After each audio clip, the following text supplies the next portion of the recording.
You said that you love winning. What drives you more, the love of winning or the hate of losing? Maybe equally, maybe both. I don't like losing, and I do like winning.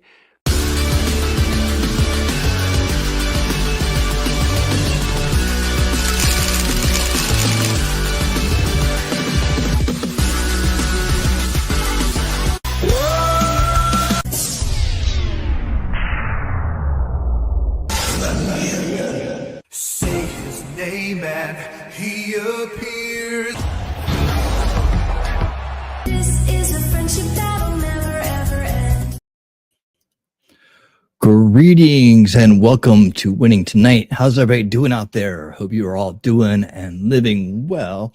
And let me start off by thanking those awesome people in the Winner's Circle, the most base crowd in town, for supporting the channel on a monthly basis. Thank you guys so much for making it happen and being part of the solution. And a big thanks to Shelly and Wolfram, who also are part of the solution over there on Rumble, supporting us on a monthly basis as well on that side too.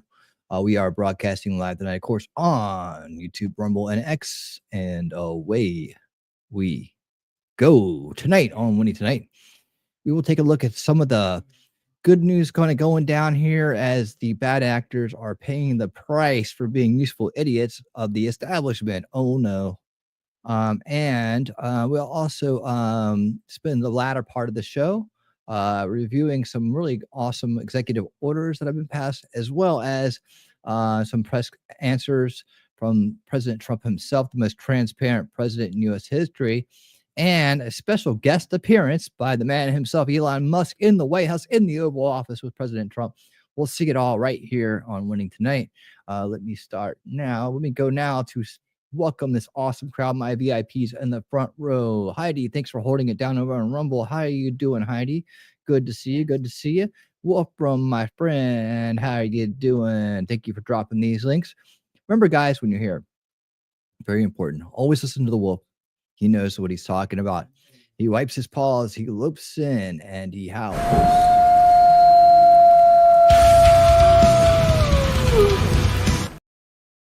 And that's how you know the alpha mod is in the house. All right. And who else we got out there? We got Shelly talking trash and truths. Our hostess with the mostest, giving out big hugs as everybody comes in the door. And thank you for your. She's over on Rumble. She's everywhere you want to be. That's Shelly talking trash and truths. And we got the snipe. We got TJ Snipe Hunter in the house. He's over there on Rumble side too. He likes the Rumble. He likes to rumble. He likes to rock and roll and rumble all night long. He's over there. And guys, thank you so much for being here and being in the front row, my VIPs for this evening. Thank you guys again. Wow, we had a great afternoon, didn't we? We'll have to walk this one in slowly, get everybody a chance to get here. I started a little bit past our usual start time tonight because one, we did the daytime stream, which whenever I do a daytime stream, I automatically get half an hour grace time if I need it for the night show. All right, just letting you know. But you know, priorities come first, and family comes first, and I needed a little bit of extra time for that today. So that's why we're starting a little bit late. In case you wanted to know, I don't mind letting you know about that. But anyways, like I said, tonight we're going to be looking at a bunch of stuff, and we're going to just take a second here and let everybody get on in here. And we can start by discussing today's stream a little bit more.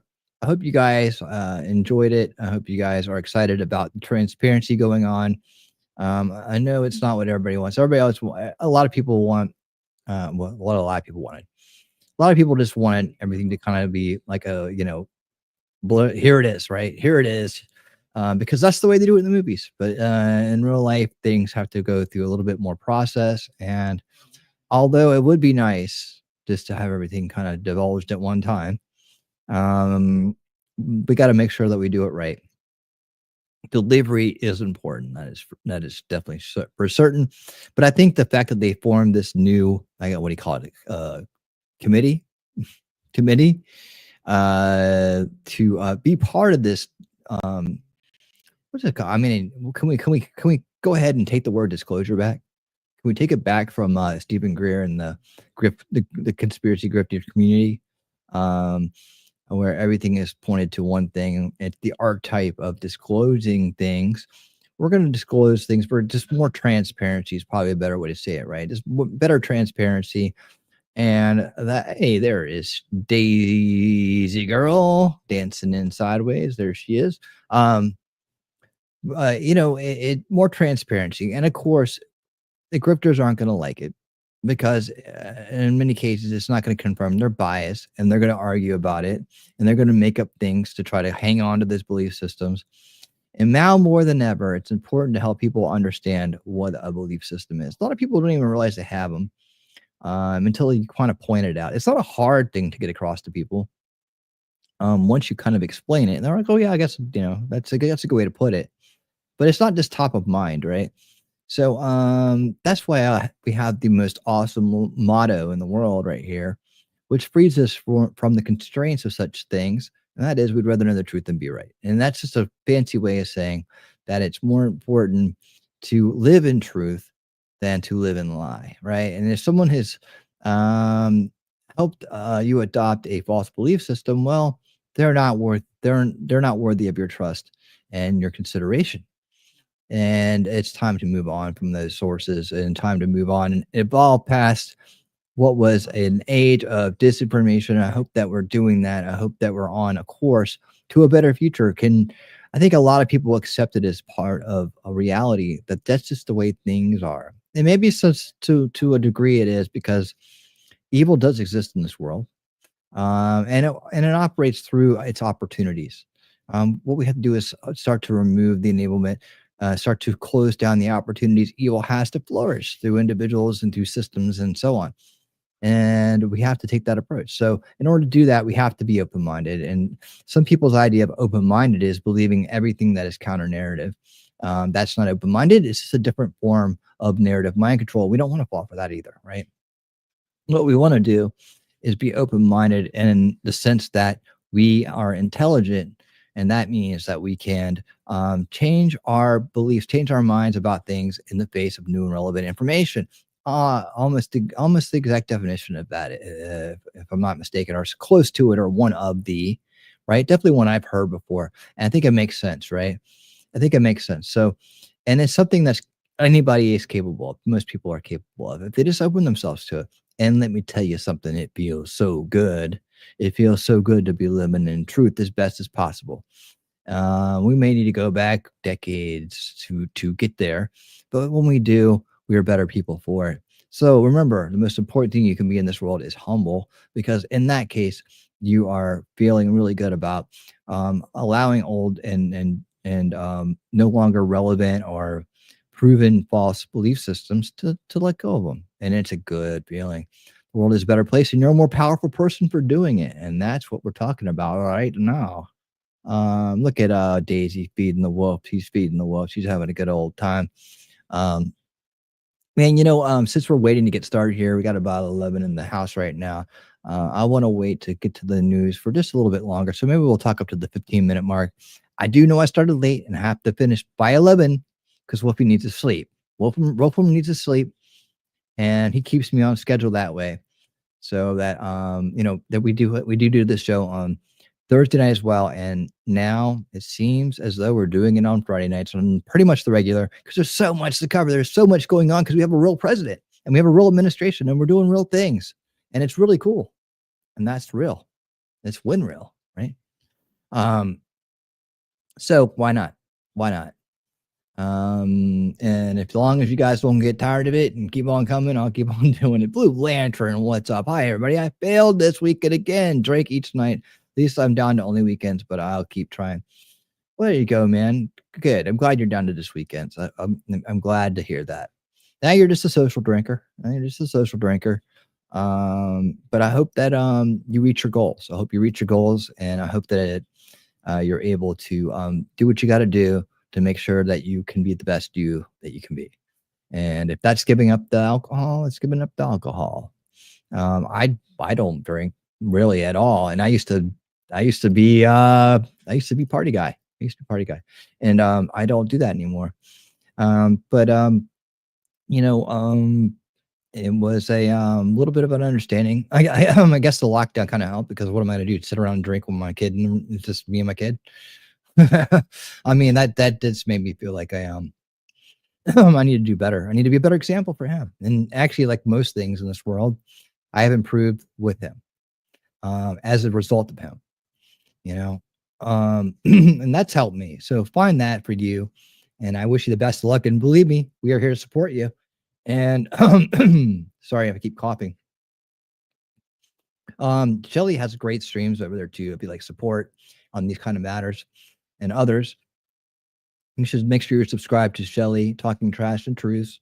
She does 2 streams a week right now. Maybe we'll get her up to more some eventually. And she does one with me when we do it. We're gonna be doing them soon again. The old school watch party Sundays are outside the Outer Veil series could be moving to Sunday as well for a little bit of time as we take a look at the CMTU developed by Crystal Langan. I really want to go over that with you guys. It's super interesting.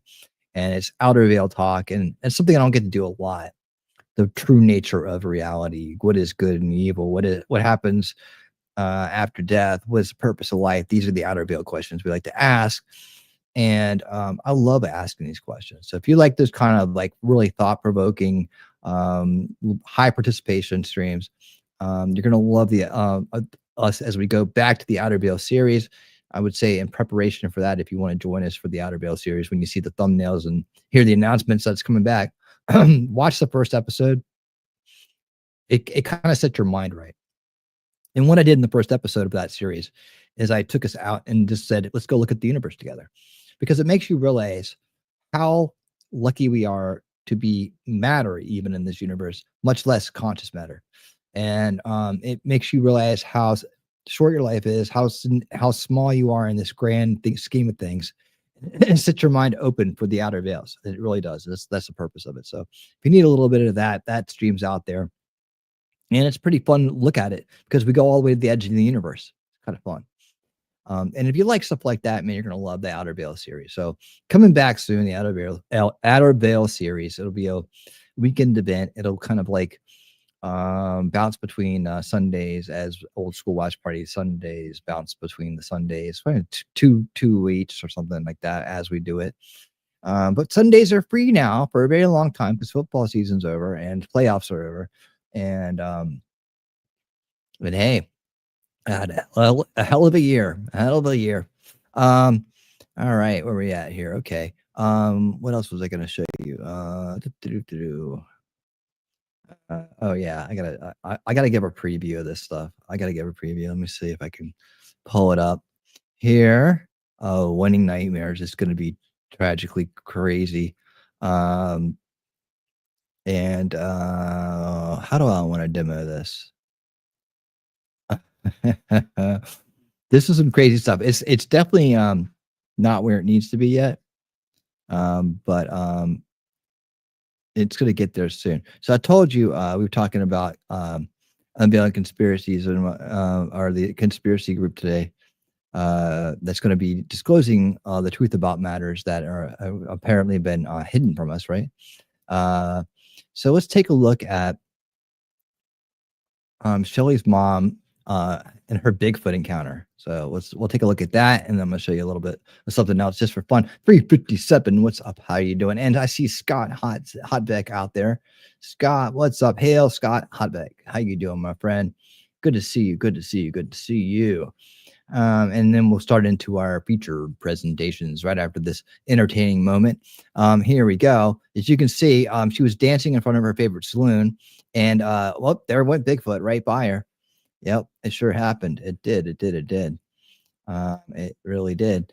And let me say, there is a second part to this. Is that one I just showed? Nope. Okay, hold on. Oh, here it is. Okay. Here's part 2. When they're dancing together and they're having a good time. And whoop, oh my God, there she goes. They're having a good old time. There's Bigfoot. There's proof of Bigfoot. So show it to everybody and let them know that that's what's going on out there in the world. And then in the world of Winning Nightmares, you know, You can hang out with anybody and do anything. And in case you haven't seen it, Shelley Wolfram and I actually took a little walk together in the Winning Reality universe. It was kind of fun. And here it is. See, there we are. There's Wolfram and there's Shelley. Well, there are the dream versions, the nightmare versions of all of us are out there. But yeah, there you go. Looking good, Wolfram. Look like you've been working out. Yeah, but that's just a little brief sample of what's to come. And believe me, there are some very, very weird nightmares out there. Very weird nightmares. Yeah. And I'll be debuting them at some point. Yeah, and they're pretty wild, dude. And they're pretty wild nightmares. Not blurry enough to be a real Bigfoot. Yeah, it's a little too clear. But actually, that's a rack.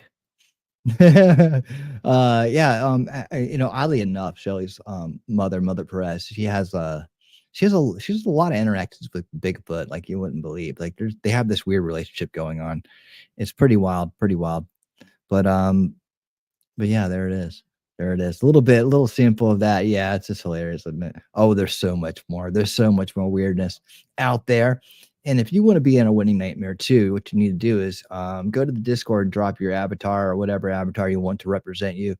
And next month, March, I'll start doing some winning nightmares that just might include you. We'll see how it goes. We'll see how this very weird series goes. It's just to tap into the creative side of and the weird, absurd creative side of Winning Reality that doesn't get to be on display too much, but needs a place to be. So we're going to start off this evening, and we already discussed today's show. So we're going to start off this evening by taking a look at some of these bad actors getting their dues, man. Unlike in the past, bad actors are actually paying the price for being bad actors. And that's a great change. That's one great change that we've needed for a long time that we're already starting to see.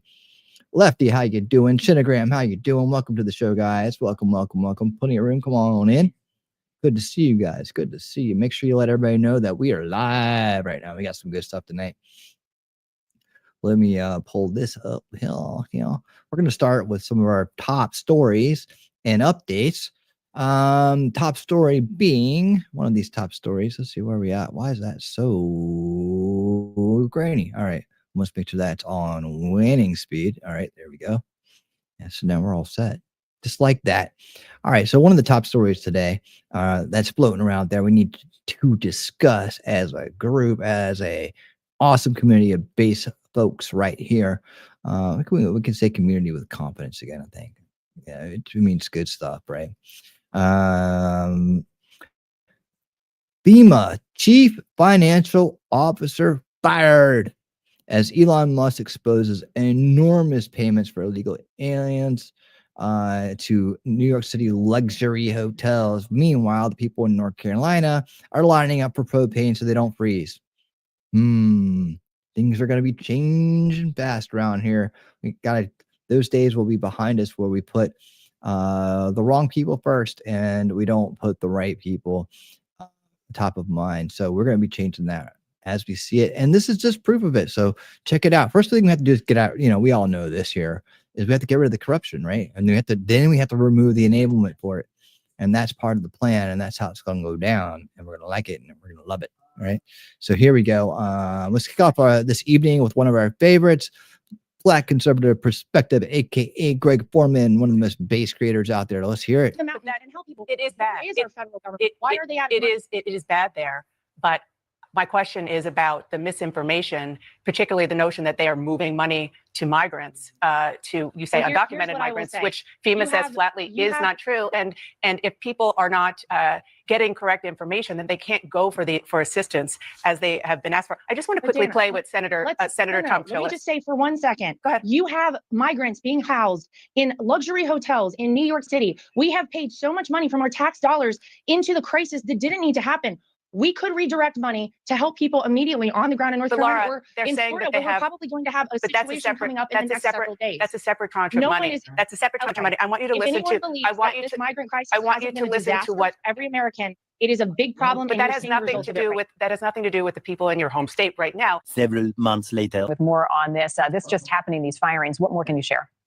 Hey, Marty, yeah, just in the last hour, News Nation confirmed the Department of Homeland Security fired 4 employees, including the chief financial officer of FEMA for payments made to New York luxury hotels that house migrants. We want to show you some of the statement that was obtained by News Nation. This is from the Department of Homeland Security, and it says in part, quote, effective immediately, FEMA is terminating the employment of 4 individuals for circumventing leadership to unilaterally make egregious payments for luxury New York City hotels for migrants, and adding, quote, DHS will not sit idly and allow deep state activists to undermine the will and safety of the American people. This comes as President Donald Trump has really been critical of FEMA, even calling out the agency and saying it should be terminated.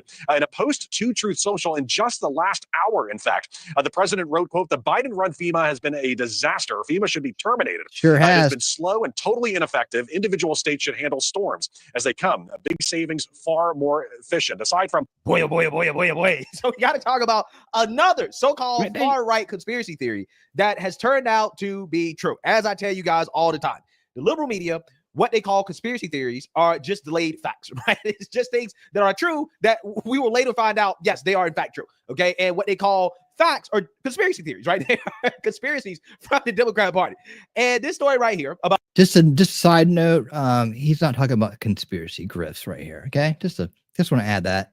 FEMA paying money, funneling money to house illegal immigrants turned out to be a so-called far-right conspiracy theory that is true, okay? Because thanks to Elon Musk and Doge, they discovered that FEMA funneled $59 million to luxury hotels in New York City to house illegal immigrants. Now, the chief financial officer of FEMA, Miss Mary Codens, was fired because of this, along with 3 other employees. But the problem here is that FEMA is supposed to be used for disaster relief, but yet they're using the money, taxpayer dollars, millions of dollars, to house illegal immigrants in 5-star hotels. Now, this is an interesting story because the left, they have been raging against Elon Musk and Doge. However, Elon Musk and Doge, they're the reason why this was discovered, okay? This payment went out as recently as after President Trump issued direct orders to stop such payments, okay? So the chief financial officer, along with her goons, were basically defiant of President Trump and his orders. And now that is why they're being fired after this discovery. Now, what I find to be fascinating about all this is that while President Trump and Elon Musk are discovering more waste, fraud, abuse within the government, this is certainly in the category of waste and abuse. You have Democrats who are desperately trying to save their dying party out here still protesting against Elon Musk and Doge. Push back against Elon Musk, unconstitutional. They don't care about the fraud. They care about their power and their ability to commit the fraud.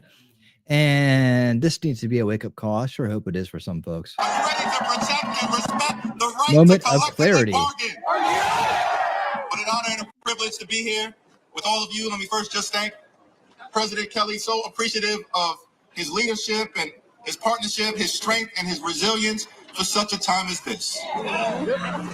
After he finished his remarks, I was tempted to get up here and say, let the church say amen. Oh, yeah. Let's go ahead and do that. Let's go ahead and do that. The word.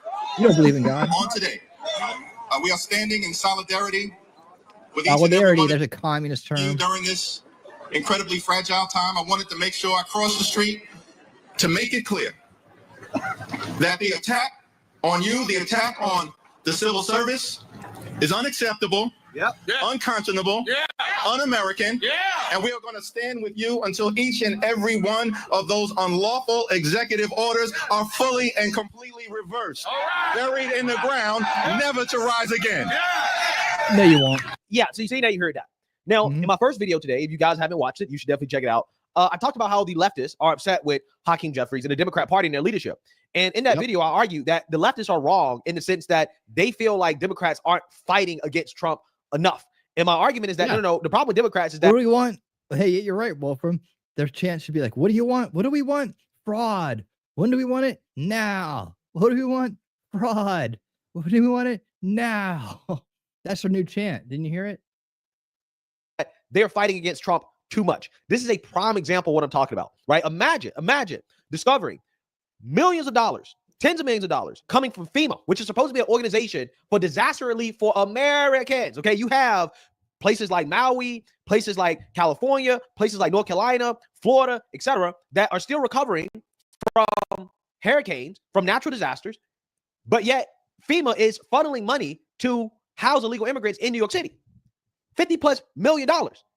And Democrats believe that the government shouldn't be held accountable, that the American people should know about this.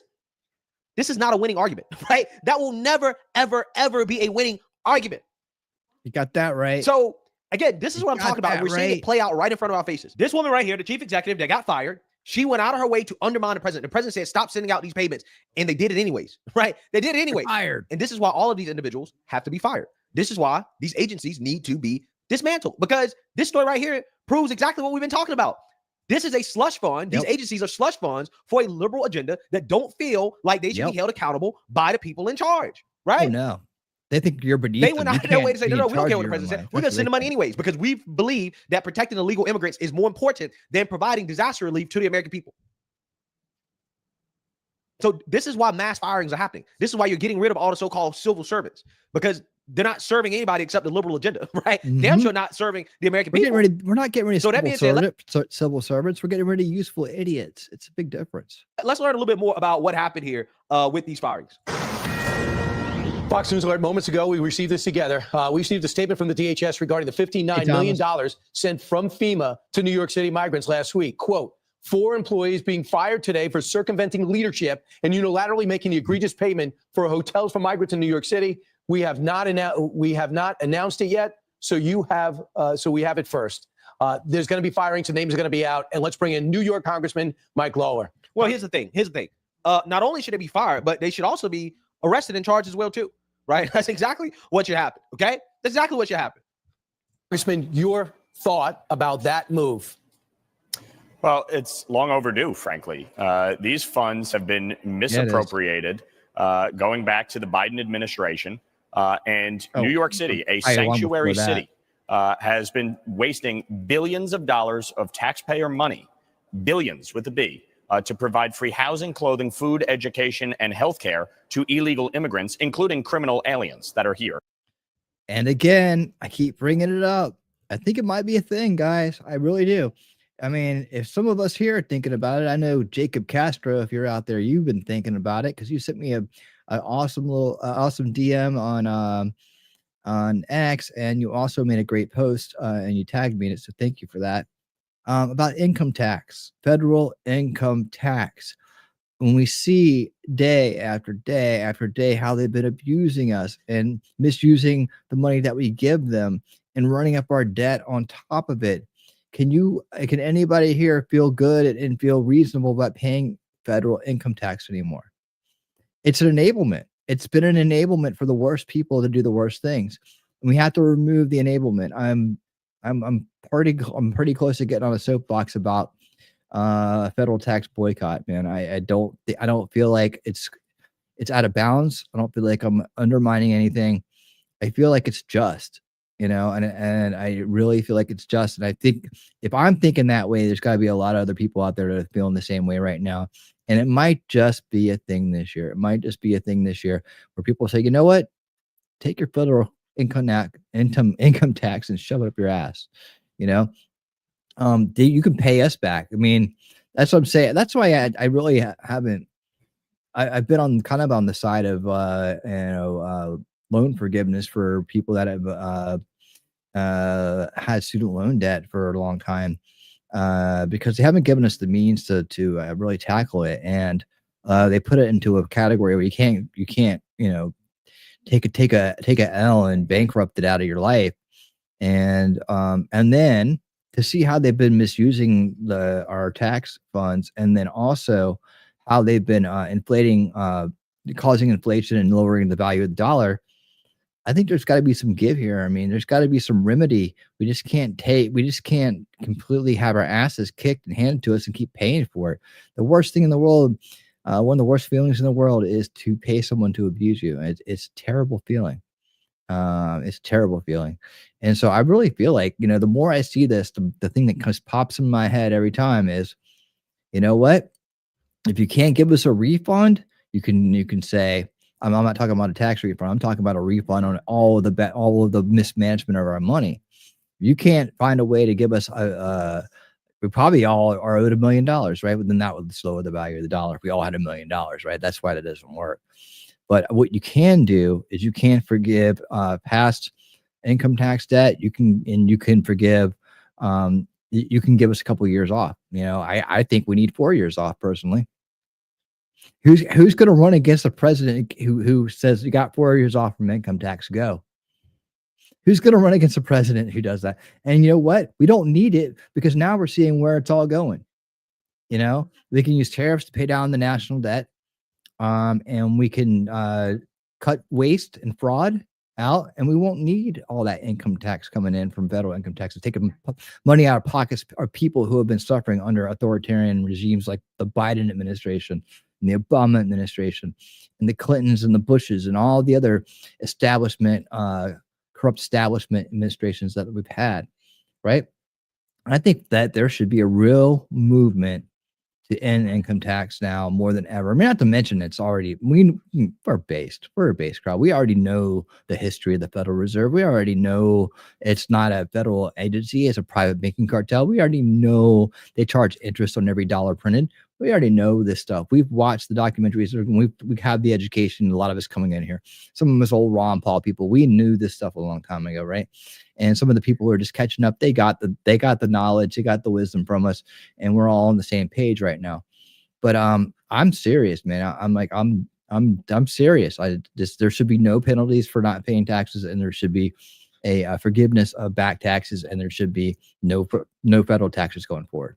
That'll give the states back a lot more money because now you have, if you're struggling, you can get those state taxes paid, whatever you might owe on that. But I mean, when the federal government is abusing us to this degree, we need remedy, and we're not going to get it in the form of a refund. The only thing they can do is forgive debt and not charge future taxes on us. That's the only way they can pay us back.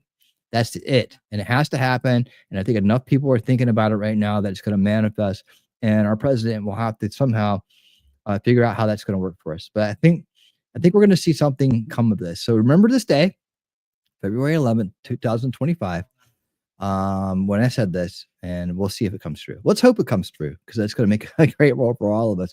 Jacob Castro, I just mentioned you a few seconds ago. Years and Trump should preemptively pardon all cheating on federal taxes. I'm in the shower. There you go, ladies. Jacob's in the shower. We got one nude. Is anybody else watching naked tonight? Is anybody else watching naked besides Jacob? All right, nude watchers, please let us know. All right, we care. We want to know. Illegally.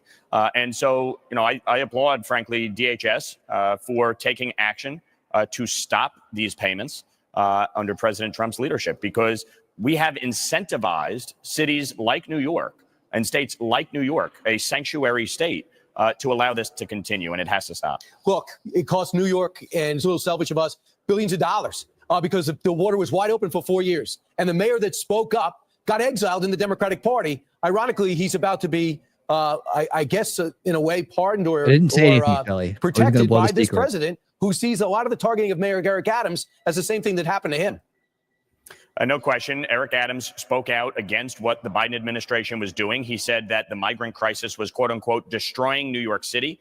Kathy Hochul authorized billions of dollars of state taxpayer money to pay for all these expenditures. Meanwhile, she's fleecing hardworking New Yorkers $2,500 just for the privilege of driving to work. It really just speaks volumes to how inept, incompetent, and corrupt New York has become under feckless leadership. Right. We have to stop this massive influx at the border, which is what President Trump is doing. But we have to stop incentivizing states and cities like New York by spending billions, and in this case from FEMA, $59 million to support their efforts to circumvent federal law. That's really what this boils down to. States like New York are circumventing federal law, allowing illegal immigrants to get benefits and access to taxpayer money. All right, so so again, imagine being a party that is standing against, holding people accountable for misuse of taxpayer money.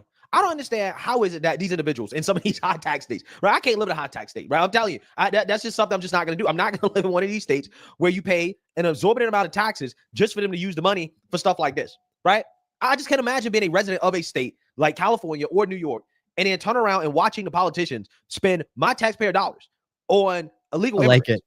Let's Now, go. keep in mind, all the spending from the government, all the stuff they're doing, it contributes to the increased cost of living. So it already costs a lot to live in these states. You got to pay all these taxes. You got to pay all this stuff. And then the money turns around and is being wasted. It's going to fraud and abuse. Hey, Levy, what's Liberals up? getting rich off taxpayer dime. You're subsidizing illegal immigrants committing crimes, feeding gang members, facilitating the trafficking of drugs, human. But Democrats have decided, no, we're for all this stuff. We're totally fine with this stuff happening, right? We're against transparency. We're against Elon Musk. We hate Elon Musk, right? He's a robber baron. He's robbing the federal government, right? Which is total BS. I mean, dude, if you ever didn't think mind control was real, it's on display right now, like you wouldn't believe, like never before. To quote the president, some of his favorite lines to say. But I mean, can you imagine? You would think this would be more of a unifying thing. They're getting ripped off too, but they like it. They enjoy being ripped off. They enjoy it, and that's the priming of despotism. Which is the goal of Marxism, which is the goal of ideological subversion, demoralization. They are prime. They are enjoying it. They are now feeling good about the abuse. They love it. They're now become masochists in every sense of the word. They love it. They've committed themselves. They've been subverted beyond belief. And this is the tragedy of demoralization. Okay, total BS. And again, it's no wonder why President Trump's approval is rising while the Democrats' approval is falling. It's really that simple. This is not hard stuff. You don't want to be on the wrong side of issues like this, right? You really don't. But Democrats, apparently they do. But hey, at the very least, you do have some Democrats, like, for example, Eric Adams, who President Trump basically is saving from going to prison. Hey, he gets it. He understands that, hey, you know what? It's probably not good for me to be on the wrong side of this issue. Let me actually help the president. Let me work with the president to protect the American people, to help with the mass deportations, and to do what the American people voted for. Now, it's going to be interesting to see how the New York City mayor's race plays out. Okay, we're going to see if Eric Adams will be rewarded by helping President Trump, by working with President Trump. I'm not entirely sure, because I think some of these people in some of these blue states, they're just too far gone, right? They're too far gone. It should have never got to this point, right? They should have never voted people into office who are willing to— Mind control is real, man. Mind control. You shouldn't have, but mind control is real. Their utopia is our dystopia. Real quick, guys. I just want to, real quick, I need you guys to do me a favor. I need you to check something out, right? Now, if you're watching, make sure that you've hit the base button. That's the thumbs up button, all right? That's the base button. If you're based and you know it and you love it, hit the thumbs up button, because right now we got 20 watching, 20-ish watching, and we only got 14 likes. So please hook us up there. And on the Rumble side, we got 19 watching, and I hate doing housekeeping like this. And we got 6 likes, but it really helps. And I think that all of us creators agree that if you don't say something, it doesn't happen. So I have to do it. I don't really like having to do it, but I got to do it. But anyway, just kind of a reminder. And if you're not based and you're here just to, hey, or you love government waste, or you love, destroying innocence and harming young children, make sure you hit the unbased button. That's the thumbs down button. Either way, you're interacting with the stream and you're helping us out. So thank you for that, whether you're based or unbased, because there's a couple unbased people out there from time to time that swing by. But yeah, make sure you make yourself known where you stand. All right. And I appreciate that. Thank you for this nice public service announcement here. And let's get back to this. Do crazy stuff like this anyways. The fact that these people even got into office shows you that a lot of these places, they are way too far gone to be safe. I don't know, right? I'm just saying, like, that's kind of what it seems like. But we'll see, right? We will see what will happen coming up in this New York City mayor's race. But as far as this story is concerned, again, this is why what Elon Musk is doing is important. And this is what Democrats don't want you to know. They don't want you to know that your taxpayer dollars are going to fund illegal immigrants, right? Going to fund criminals and gangs. They don't want you to know that. And this is what they're freaking out about, right? And you know who actually is getting paid that $50-some million? The liberal nonprofits. They're liberal friends, okay? Those are the people that are getting paid. Those are the people that are getting rich. This is a scam on the American people. And that's what's being exposed by Elon Musk. And this is why they're raging against it. Has nothing to do with Elon Musk stealing government money or unelected bureaucrat, Elon Musk, tech overlord, running the government. It has nothing to do with any of that. It has everything to do with when people find out what the federal government is spending the taxpayer dollars on, the Democrats and their liberal buddies getting rich off this stuff, they know that American people are not going to stand for it. Yep. That's what it's about. 100%. Hey, what's up? 100%. And stories like this Just are exactly Don, what how I'm you talking doing? about. So let me know what you guys think. Welcome, Make sure you like, welcome. comment, and subscribe. Most importantly, share a Black conservative perspective. Peace. Peace, Greg. Welcome back now to the border. A memo with from the good stuff. All right. And speaking of DHS and speaking of the border, we got some great news coming up here. Well, not so great. So hold on a second.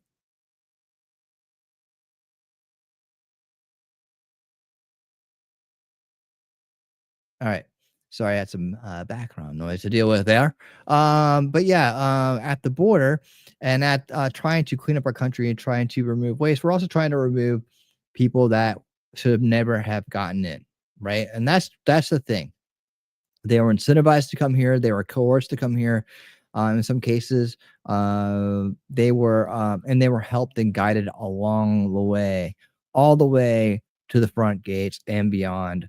And then they were given a nice little app. It's just funny how many of these people that have phones and have all this nice stuff that are coming to our borders. But, and they given an appointment to get on in. They were taught how to game the asylum system. They're taught where to go to get their goodies, right? And they've been, the worst amongst us have been running cover for these people and using other people's good nature, I guess, if you want to call it that, and ignorance. It's a combination of good naturedness and ignorance put together. They've been using that to use them as a shield as well.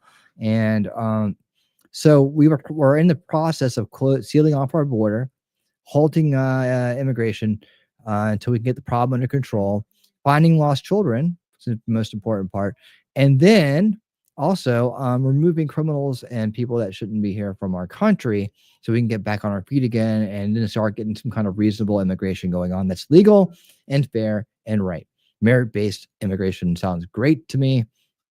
And then through our own prosperity, through our own example, hopefully help some of these countries get on their feet so that these people can actually stay where they were born, stay part of their country and actually make their countries great again too. And that's what they really need. But anyways,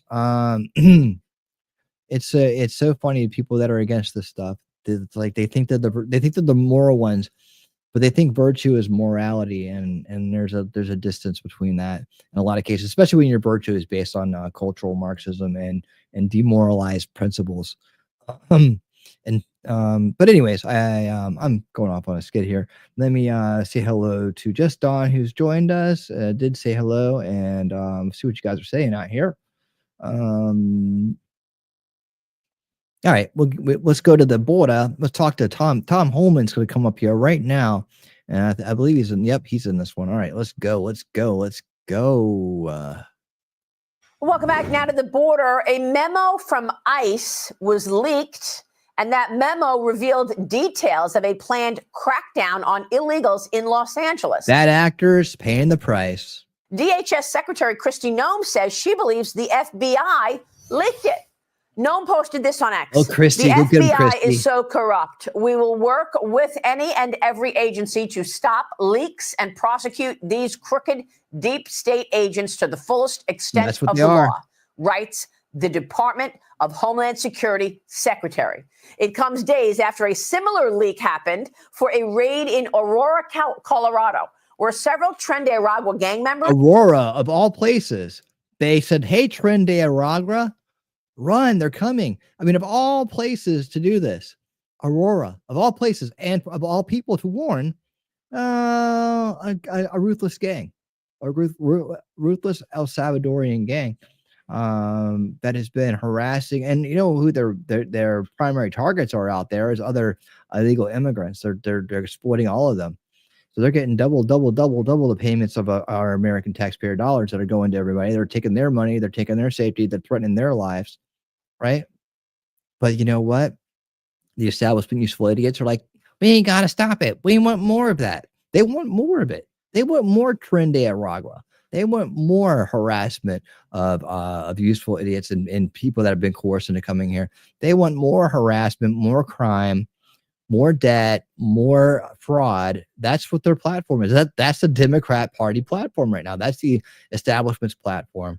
And when you see people that are out there on X or Facebook or Instagram or wherever you go, praying and protesting for this shit, just know what you're what you're seeing, right? You're seeing people who are pretty much very happy with corruption and pretty much happy with hurting other people for what? To what ends? What do they think they're doing? Who do they think they're serving? What do they think they're going to get out of it? It's the craziest thing. If you didn't know that narrative-based mind control was real, it's on display fully. Here we go.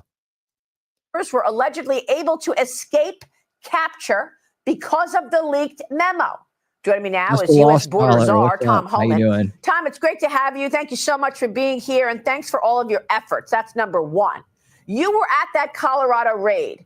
Tell me what happened. Do you believe the FBI is behind leaking your plans and allowing these maniacs, these Tren de Aragua gangsters, to escape capture? Get him, Tom. Well, yeah, the Aurora operation was leaked. We think we found the source of the leak. It's under investigation right now by DHS-IG. Secretary Noem, I agree with her. There's some information that tends to show that the second leak in the California operation may have been someone in the FBI. I've talked to the Deputy Attorney General. We talk every day, but this weekend we talked about he has opened up a criminal investigation into that leak. So when we find these people and we have the evidence to support a prosecution, that's exactly what's going to happen. They don't understand. I don't care what their political beliefs are. This isn't about politics. This is about the safety of our officers. It's only a matter of time if these leaks continue that our officers are going to walk into a place and be ambushed by someone who just don't care about life and are going to take these ICE officers on. It's already a dangerous job. Giving the bad guys a head up, we're coming, is going to just make the job much more dangerous. So we're taking it serious. It's under criminal investigation. Those who are responsible will be held criminally responsible, and we'll prosecute them. You should put them in Gitmo with the others. You put them with the people they're protecting, because that's where they really want to be. They should be with the people they're protecting. And I think, like Trump said, some people should be deported that aren't necessarily illegal aliens, but people that are trying to undermine this country. Subversive agents should be deported. I'm great with that. I'm really good with that, man. I'm really good with that. You should be able to lose your citizenship if you try to undermine the country, if you commit treason. I mean, honestly, if you commit treason, it's the punishment's death, right? So I think you'd be better off just getting deported. Since we're nice, we're the nice guys. We're the good guy team. We don't really want to. We don't want to take a life. We try to avoid that at all costs, even though we do believe in the death penalty and we do believe in self-defense. But at the end of the day, we don't want to be you. And that's the thing. You never become what you fight. I wish I had told that guy that was here the other night. I don't think he's coming back. But the guy that came here from Canada the other night that was all mad at the Indians because of what probably globalists had done to Canada and importing a bunch of them, and he'd had some bad experiences, and he kind of got turned sour on the whole race, and that wasn't really fitting well here. But I wish I'd remember to tell him, never become what you fight. Don't become what you hate. Don't let your enemy turn you into them. And that's a very important lesson to understand. We've had people in this scene and in this in our experiences that have been very toxic and very immoral, and we've been in battles with them. I won't name names, but I will say that throughout it was important for us to remember never to become them, never to because that's really what they want. That's really what corruption is, right? It's corrupting others. And at the end of the day, whether you like them or you hate them, and your enemies or friends, just the fact that they corrupted you gives them the win. And we don't want to win. We don't want to lose our reality to people like that. We want to be winning reality. That's what we're doing. We're winning reality here, and we don't win reality by becoming what we fight. So keep that in mind. And but I'm okay with deporting people that are treacherous in our society and that's set to do harm to others, either outwardly or subversively. Unbelievable. What are you going to do to keep your raids quiet. I mean, now somebody on the inside is leaking your plans, and you can't have that. No, and that's why we're going to take serious action, and it's under criminal investigation. I think once that word gets out and we're making it known, we're going to prosecute. We don't care if you carry a badge or gun or not. You will be criminally prosecuted, and we'll lock you up. So, look, we're keeping the plans real tight. I said from day one, we want to be transparent with American people that we truly are concentrating on public safety threats and national security threats. So we had some media ride-alongs. Bill Malusian did the Aurora. But, we're keeping things close hold now. We're reevaluating how much media ride-along we want. I'm not pointing the finger at them. We can't show any leaks by the friendly media, but we're looking at everything. But here's what people need to understand. We're going to keep coming. This is not going to slow us down. In sanctuary cities, you want to put roadblocks up? We'll double the manpower in sanctuary cities. We'll double the targeting in sanctuary cities. If we can't get them at their home, we'll get them at the workplace. We're going to increase worksite enforcement tenfold. We are not walking away. We're coming. We're not going to be stopped. We're going to keep President Trump's promise on looking for those who are in the country illegally that are a public safety threat. Nothing will stop us from doing this job. Nothing. Well, that's terrific to hear because people are afraid of these dangerous gangs. Look, Kristi Noem also sent a letter to Treasury Secretary Scott Bessent, and she's requesting that the IRS provide agents for immigration enforcement.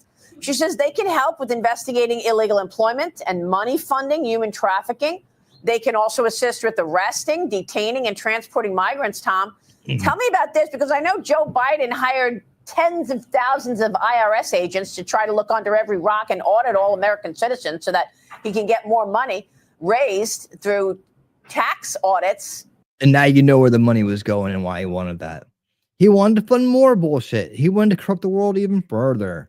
All of that shit's out there now. Isn't it great to be winning? It's great to be winning this battle against evil and this corrupt establishment, seeing them on the heels. Finally, after so many years, I mean, I'm talking, oh man, it's been, we're 24 years ish. Nah, well, almost 20 years of fighting against the corrupt establishment openly. Ron Paul revolution to MAGA. It's so refreshing to be where we're at right now. It just proves if you keep on fighting, you can win. It just never give up hope, never surrender, and never give in to evil, and you can beat it. How are you going to transition those people to become border agents? Well, it's really not that difficult for the IRS special agents who carry a badge and gun. They can certainly help on these operations. It only takes one immigration official with Title VIII authority, immigration authority, to make that arrest. But we can always use more armed officers to watch the perimeter, watch the back door. And certainly the non-officers in IRS, they can do keystrokes. They can sit there and process an illegal alien for us. And that takes a badge and gun out of that processing office and put them on the streets, which increases the manpower in the streets, increases the number of teams on the street. So they can be a force multiplier in many ways. I agree with the secretary. We can use them in law enforcement and investigative capacity to chase the money, right? These criminal cartels count on the money they make. That's how they buy off Mexican officials. That's how they pay off, the corrupt customs officials.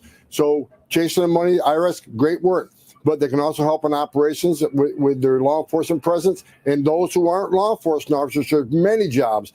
We can put them in where we can take a badge and gun out of a non-enforcement job and put them back on the street. So there'll be a force multiplier. I agree 100%. Let's put them to work.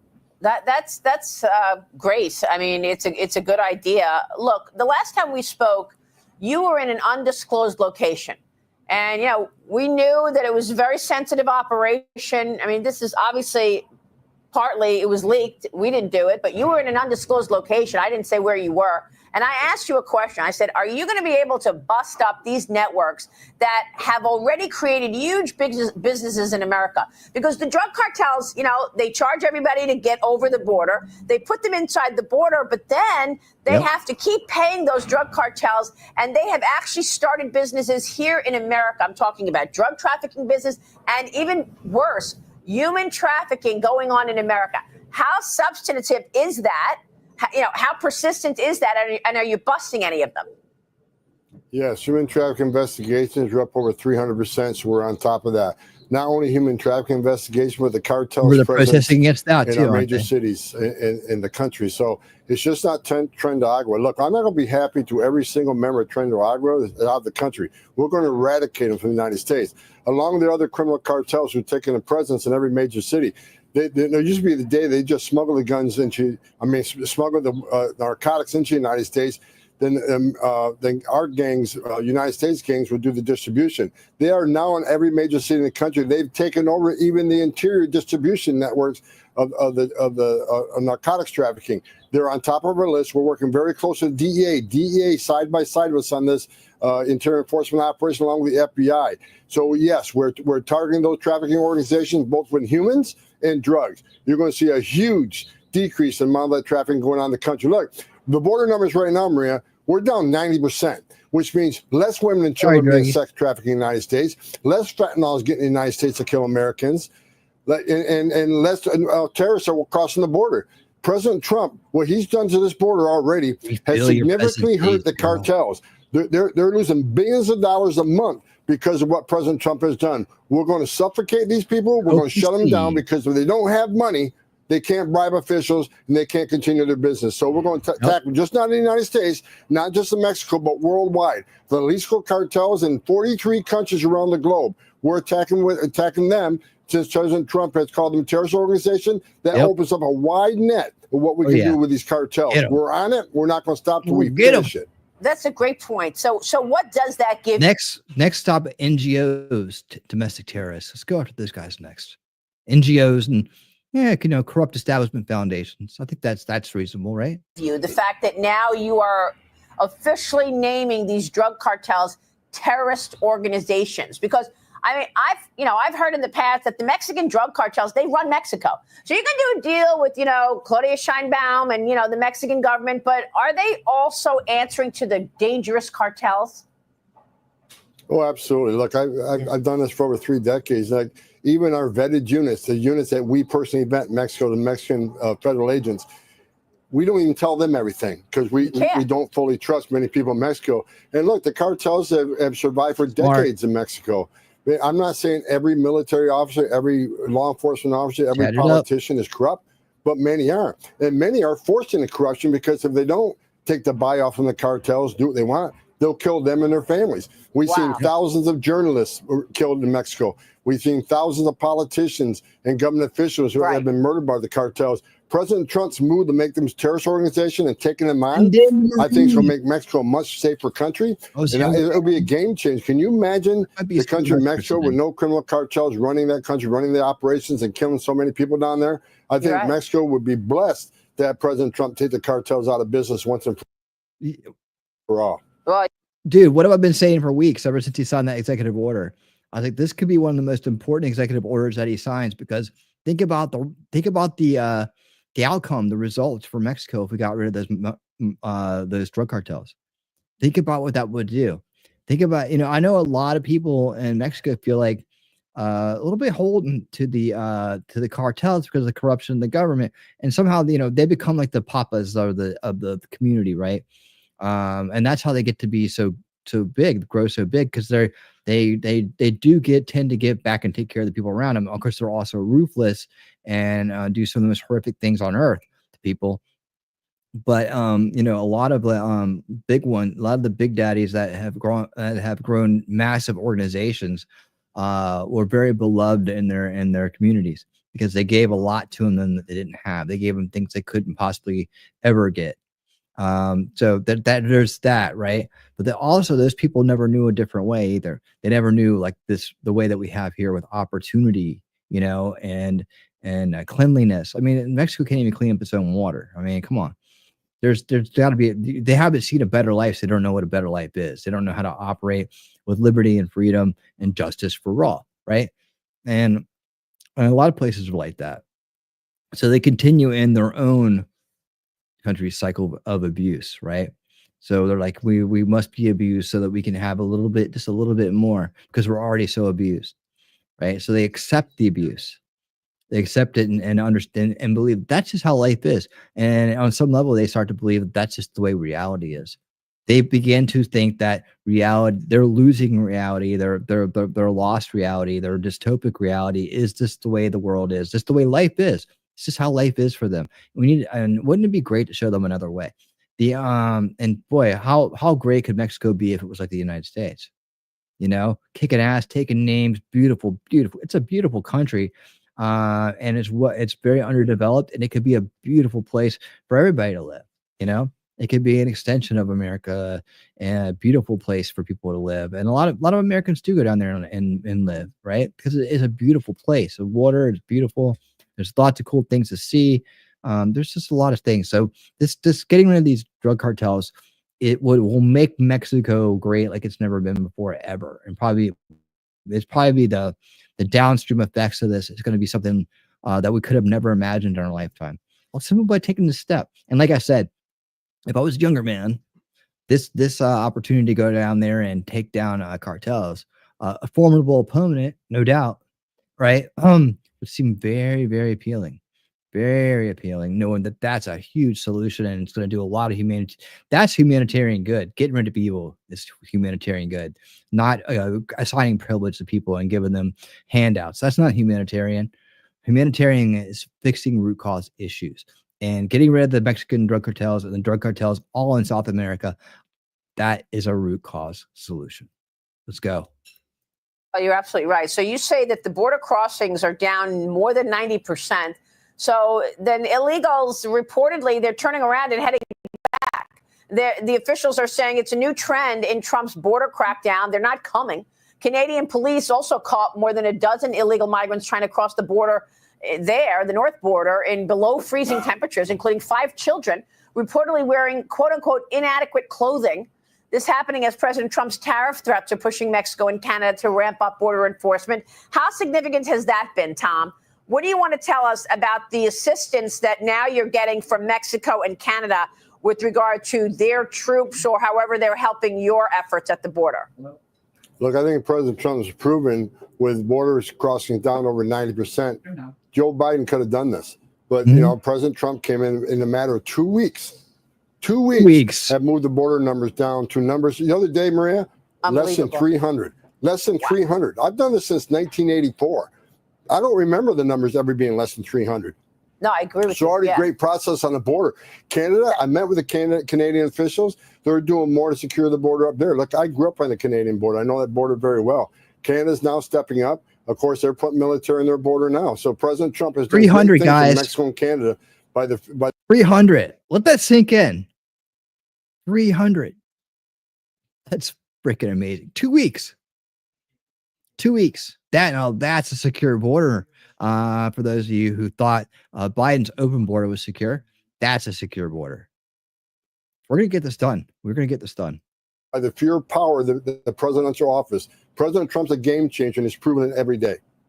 And Tom, I know that on average it was several thousand at the border every day, but I remember when there were all those people in Eagle Pass under the bridge, and we were talking about a peak of 11,000 people a day coming through the U.S. border. And now you're telling me it's 300 people. We were up to 11,000 a day. 11,000 down to 283 because of President Trump's actions. President Trump has proven every day he's a great president, greatest president in my lifetime. Great job for you. Great job. Thank you, Tom Homan, as well. Thank you, President Trump. Good to see you, sir. We'll be watching your work. Thank you, sir. And that, my friends, a constitutional crisis. That, my friends, is winning. Right there. Oh, that's a huge difference. Huge difference. It's a huge difference. That's what she said. All right. That's what she said. But that's what we also say because, man, 11,000 a day to 300 a day. We're already winning. Man, I don't doubt it either. See, I don't doubt it either. What's Snipe saying that nobody doubts? What is he saying that nobody doubts? Heidi, I don't doubt it. In a very rural area of the country, and there are plenty of drugs and illegals around here. Around here. All right. So, yeah, okay. So you guys are talking about ICE being out in the rural areas. They need to be. They know where they're going to go because these people got trackers on them called phones. And they're probably not smart enough to even realize that. Maybe some of them aren't. Maybe some of them are. But it doesn't matter because there's nowhere to run, nowhere to hide. All right. See, when we decide to fix a problem, man, we fix it. We try to resolve an issue, we resolve it. That's what good people do. That's what smart people do. That's what base people do. That's what we do, right? They're taking their jobs. We're taking their jobs, and we'll take the jobs, man. We're gonna put robots in half those jobs, anyways. We don't need people picking fruit. We'll get a fruit picker. We got a fruit picker. Sorry, your fruit robot fruit picking industry jobs right now. Lex Entropy, what is up? How have you been? Good to see you. I haven't seen your name pop up here in a while. It's great to see you. A friend of mine comes swinging in on a chandelier like that. How you doing? A friend of mine married a girl whose parents were in the Mexican government. They lived in a massive compound with armed guards and never went anywhere outside without an entourage of armed guards. Yep. That's the way it is. They are very much have breakaway societies over there in Mexico, where the peasants are walled off from the elite. That is for certain. Talking about cartels moving to rural areas because they know what's coming. Yeah, we'll get them. We're gonna get them. I did notice she had great respect for Tom, and I think we all should. Tom, Homan is the man. All right, he's Homan. He's the man. All right, we should just call him Tom the man. We'll call him that. He's gonna kick ass, take names, not make any excuses, get the job done. He will do it. It will be awesome. And then, you know what? I'm feeling a little bit like we might be a little ahead of schedule. Once we can really get the ball rolling. And hey, you know what? I think it's a good idea to bring the IRS out from behind their desks and put them make them part of the solution instead of part of the problem. Reorg and repurpose them, because you know what, we just shouldn't have to. I'm going to go back on my soapbox again, but we shouldn't have to pay taxes this year or for the next several years. And we should have back taxes forgiven. This fraud and waste and everything that we've seen, and then we look at the border and what they've done there, and we haven't even gotten to education yet. We haven't gotten to the Department of Defense yet. We haven't gotten to so many infrastructure yet. We haven't gotten to so many places yet. The Pentagon, everything. We haven't gotten into so many places. Wait till we see how much fraud are we going to find by the time we're done. This year is going to be the year of uncovering fraud and waste. It's going to be amazing. And I think we may see something, incredible come out of this. I mean, honestly, and I know you guys, hold on. I know you guys got to start. I'm going to talk. If I don't talk you into it, you probably already feel this way. But there's no reason that any of us should be paying taxes at all. I mean, the government owes you taxes, get them back. Get them. Right? But they shouldn't be taking it away from you to begin with, because they're not. You see what they're spending it on. They're not spending it on your best interest. They're spending it to wreck your country, right? And now we got a team in there who isn't going to need it because they're cutting the waste, they're cutting the fraud, they're going to find ways to make money, like find decent ways to make money on tariffs and other things where we should be making the money at. Right? So that you and I do live in the most prosperous country in the world. We do have the American dream. Things can change. I mean, I am so excited for the next 4 years. If this doesn't get your blood pumping about the future, I don't know what can, because man, I mean, maybe just a, alien or two, but I mean, this is exciting stuff. I'm just at a loss for words, but I'm also have too many words, which is going to be a problem too. Let's get to our next story. GOP files to impeach judge who blocked Elon Musk and Doge. So you remember J. Michael Waller's interview with Tucker Carlson we watched almost a year ago, warning us this is what they were going to do in Trump's second term. He was way ahead of the game, as always, and that led us to read a very great book called Big Intel, which you should read if you haven't read it yet. If you want to read it with us, playlist is over on Rumble. Full book is there, broken into chapter here's, chapters there's, right? About 10 episodes, I think. And if you want to watch that, you can always skip the kickoff show and go straight to the book. I don't talk much during it. Now, in that book, I did stop and make some comments because I was just so amazed at the information that was coming out every now and then. But anyways, he did warn us this would happen, and I'm happy to see that our team is ready. Let's go. A constitutional crisis. That's how it's been described by CNN. A judge has blocked Trump from exerting the authority he has in the executive branch over the executive branch, and that is unconstitutional. Elon Musk called for the impeachment of this judge, and now GOP rep Eli Crane is drafting articles of impeachment against this judge for overstepping. I don't even know what's going on. Look, this is the weirdest thing to me. Trump says, we've got a federal executive branch. We're in charge of it. I'm sending in auditors. They're going to audit. And the judicial branch said, nah, you can't do that. I don't even understand why. This is what I'm saying. I don't know what's going on. What do we need impeachment for? That ruling doesn't pertain to you. If Donald Trump ordered imagine, okay, Trump, here's what you do. Here's how you solve this problem. Order the judge fired. Just say, I fire the judge. And they're like, but you can't. I'm like, oh, that's weird. He can't do that either. So maybe if we're in agreement, you are overstepping and so am I. Let's just call it a moot point and carry on. Now, this story begins with Elon Musk and the Doge team trying to audit the Treasury because they've been sending your money to wacky places. So it is believed. And a judge, there's a lawsuit. The judge says, you can't have access to this information.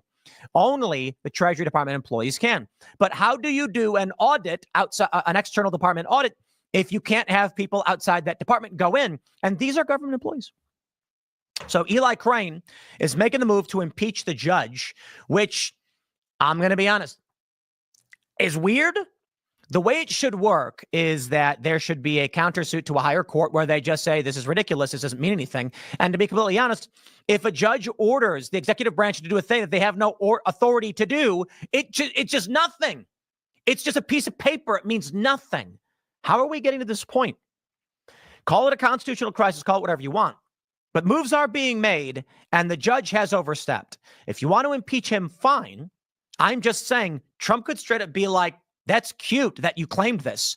We're going to go ahead and do it because we have all these powers under Article 2 of the Constitution. Badlands Media has the story. Republican Rep Eli Crane said he has drafted articles of impeachment against Judge Paul A. Engelmeyer after the judge blocked Elon Musk's Department of Government Efficiency from accessing Treasury Department payment systems. Crane wrote on X that partisan judges abusing their positions is a threat to democracy. He defended President Trump and his team at Doge, saying they are working to fix it. This is obviously judicial overreach. He said, arguing that Judge Engelmeyer is attempting to stop White House employees from accessing the very systems they oversee. Indeed, that's true. It is. Where in the Constitution does it say a president and his team cannot root out obvious waste, fraud, and abuse? So let me pull up the tweet here from Rep Eli Crane. He says, I'm drafting articles of impeachment for U.S. District Judge Paul Engelmeyer. Partisan judges abusing their positions is a threat to democracy. The left has done irreparable harm to this country. President Trump and his team at Doge are trying to fix it. This is obvious judicial overreach. Judge Engelmeyer is attempting to stop the White House employees from accessing the very systems they oversee. Where in the Constitution did it say president? Okay, so we did read all that already. Gulf South Traveler responds saying, Judge Engelmeyer's order is a clear challenge to the doctrine of separation of powers as established in the U.S. Constitution. This isn't just judicial overreach. It's a constitutional crisis and must be dealt with immediately. I agree, my friends. Brian Stelter of CNN posts this clip of Caitlin Collins. Brian Stelter. She pointing out that we are looking at a constitutional crisis. She's not wrong, but let's play the clip and get the full. Hold on. Can I do it? Can I do it? We are 3 weeks away into the second Trump presidency. 3 weeks. And tonight, there are warnings that the U.S. is dangerously close to a constitutional crisis. That's not bad. Not bad. Let's see. Context. We are 3 weeks into the second Trump presidency. Oh, man. He posted her. See, I did that wrong. Well, I did it like he read it first. Okay. So I did it like Brian Stelter. Now we're going to hear her say it. I might have done a better job. 3 weeks.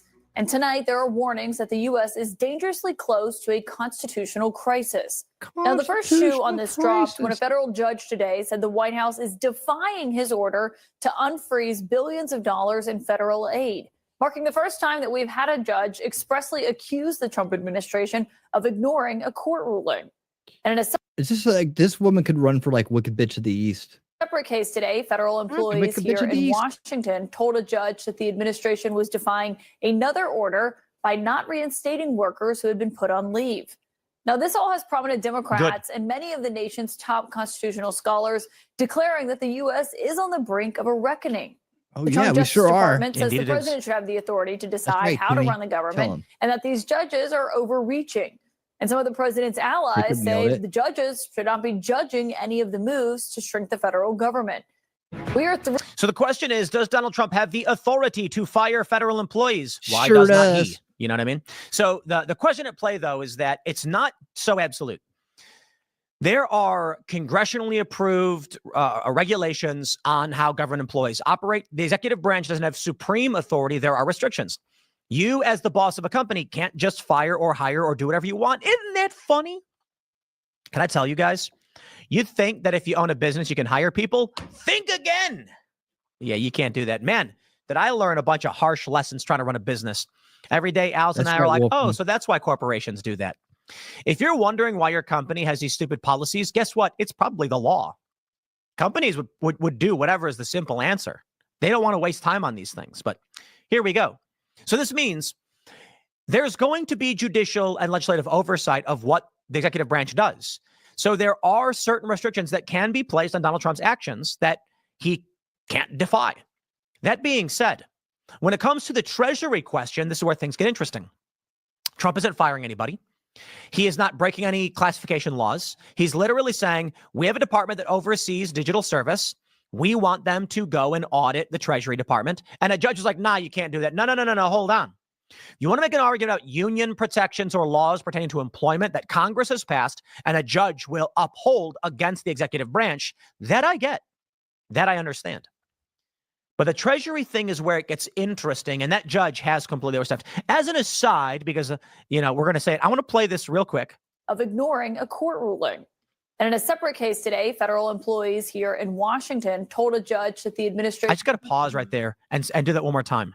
And in a separate case today, federal employees here in Washington told a judge that the... Told. I just can't with this Caitlin Collins. Look, I don't know her. I don't think she's a good person. I think she's a liar. And She's the Wicked Bitch of the East. To rag on someone for aesthetic reasons. I don't but mind how it. CNN is paying $3 million to a person who goes on primetime says told. I'm sorry, I don't know. It's petty. I am not a fan of Caitlin. I think she's a bad person. If she was a good person and she said told, they told. How now, brown cow? Look, every now and then we slip up, but I will rag on CNN at any opportunity. Sorry, Caitlin. You need elocution lessons. Where did you get yours from? Looney Tunes? Anyway, I'm just being mean now. Well, Elon Musk is also warning of fraud in Social Security. I want to see Doge get the job done. I will talk clearly and with a North Atlantic accent from now on because I just made fun of Caitlin Collins. No, I'm kidding. Anyway, billionaire Elon Musk has said there's widespread fraud taking place in the payment of federal entitlements like Social Security. Social Security benefits are paid to more than 70 million Americans on a monthly basis and help form the bedrock of income for many retirees. Oh, I love the Social Security conversation. I oppose it. I do. Had a debate with Sam Cedar on it. He got so mad. But he made this the argument he's made. I made a cultural one. He made a financial one. And this is the graph go up argument. I can't stand the graph go up argument. These liberals and libertarians.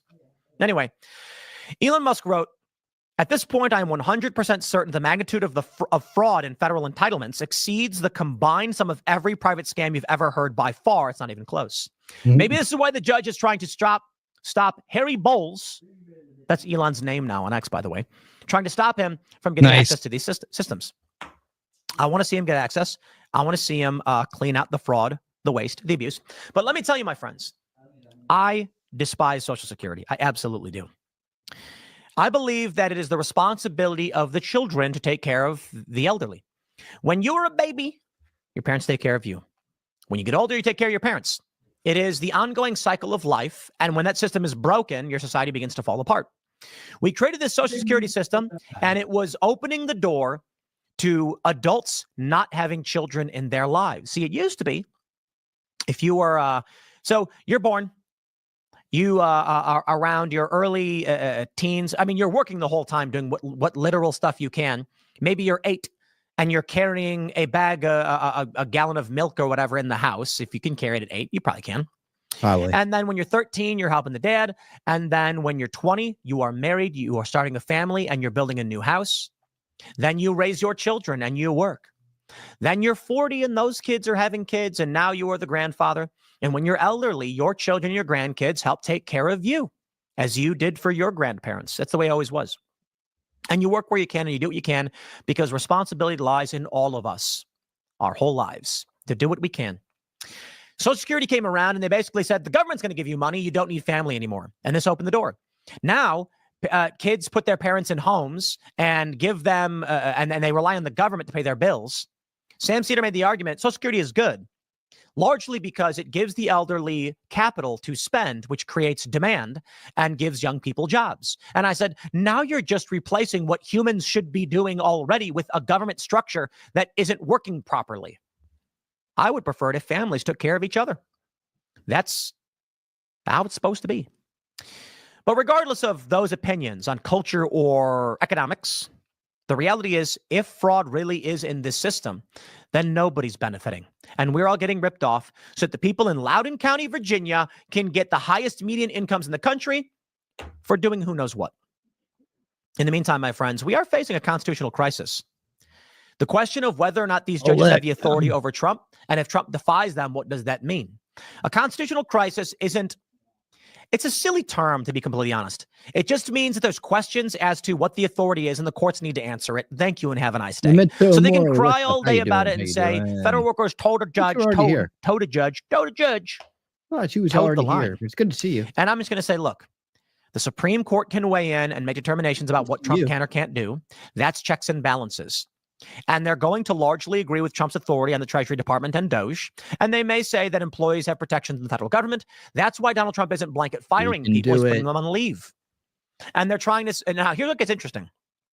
I believe Trump does have the authority to put them on leave. Absolutely. Firing people is one thing. And that's why Trump's not doing it. Trump's saying, you're on leave. Have fun. He's trying to put pressure on them so that they quit. Okay, well, if you're telling people you're going to pay them, what are you going to do about it? Trump's navigating these things with legal advice. It's going to be interesting to see how the courts respond. I'm going to wrap it up there, my friend. Smash the like button, share the show with everyone you know. Become a member at timcast.com to support our work. We have 2 Green Room episodes up from last night. Nick Oakes and Miley Annapolis. The Nick Oakes one. We don't need to hear about that.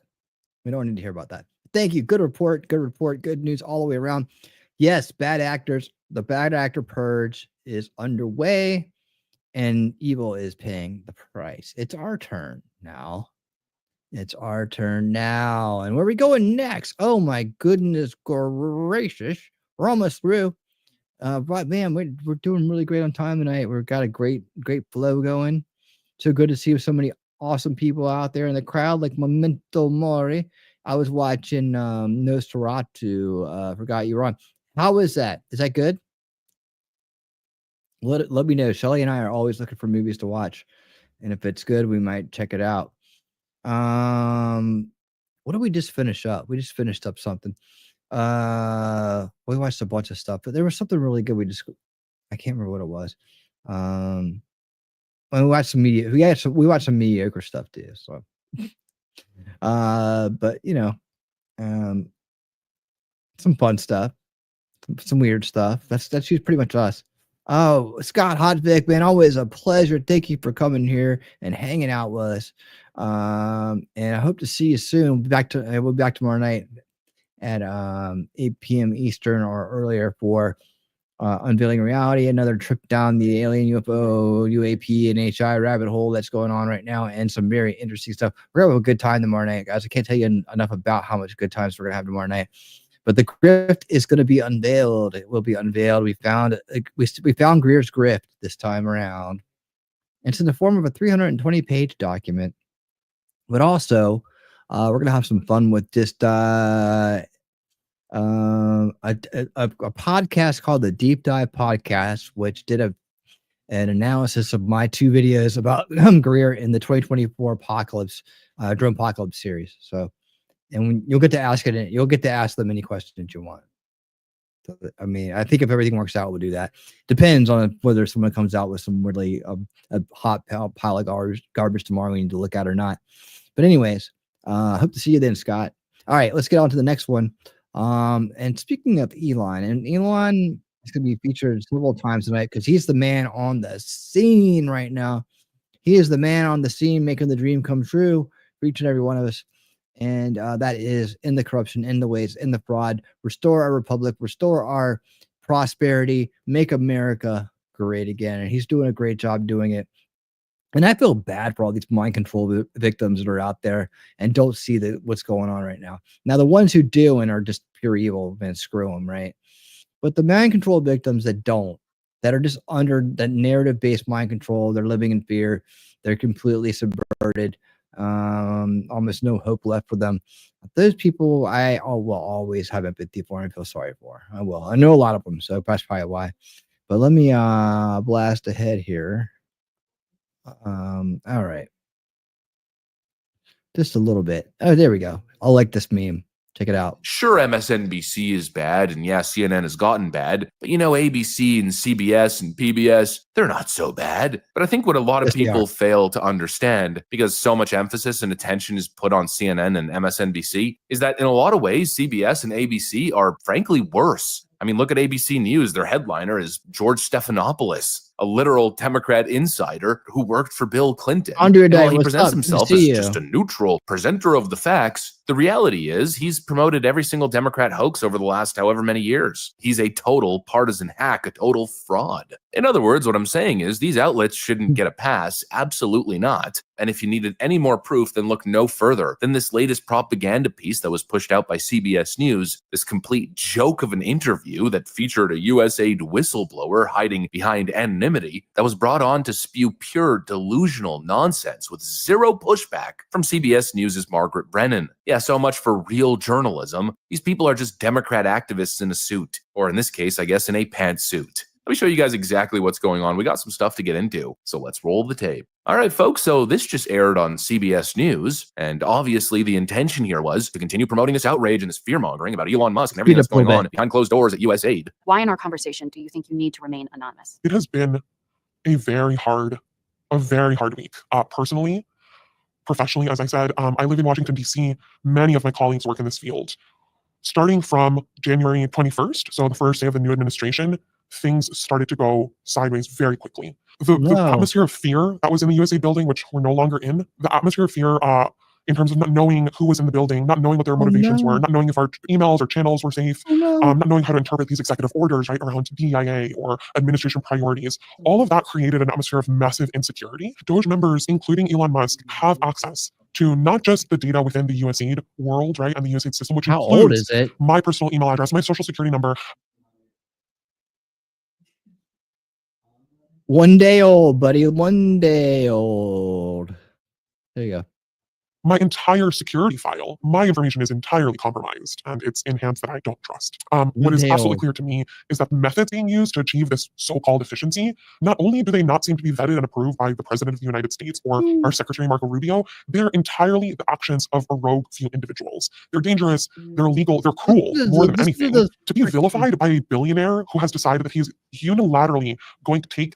Yeah, right. This is some Fagato going on here, isn't it? This is Fagato's speech in a major way. You can hear, oh my God, oh my God, oh my God. You know. Don't worry, arigato, Mr. Fagato. Help away from the poorest people in the world, and he's doing it on behalf of the American people, is particularly gross. And you can hear the stupidity coming through the voice modifier and the shadow. It just can't be hidden. Horrifying, and I am angry, I am sad, I am devastated for my colleagues, for myself, for my family. and for the American people. I mean, first of all, the hypocrisy is off the charts. The same leftist media hacks that have been doxing Doge employees, actively investigating them and trying to ruin their lives, are now suddenly so concerned about protecting the anonymity of these US aid employees that are coming forward. How convenient is that? I guess if you're part of the corrupt deep state, the media will bend over backwards to protect you. But if you're somebody who's exposing the swamp and trying to reform government, you're public enemy number one. That's pretty much what I'm gathering here. But this interview, I mean, it was a complete joke, a total one-sided propaganda piece, just like we saw with the 60-minute interview with Kamala Harris. You know, clearly they're trying to paint these poor government workers, these poor federal employees at USAID as victims of Donald Trump's regime. But that's not at all what happened here. And what's funny is at one point, this whistleblower tried to invoke Marco Rubio, but let's just say I wouldn't advise them to invoke Marco Rubio's name. Because Marco Rubio just laid out the facts that these USAID employees actually aren't just victims that were targeted by the Trump regime. No, I think you could probably more accurately describe the situation with USAID as they brought this upon themselves. The head of Doge, Elon Musk, called USAID a criminal organization and added that it is time for it to die. Do you agree with that? Let me walk you through the history of this agency. It was created as a way of doing humanitarian assistance in the world separate. Okay, we'll come back to that because we have important things to do here.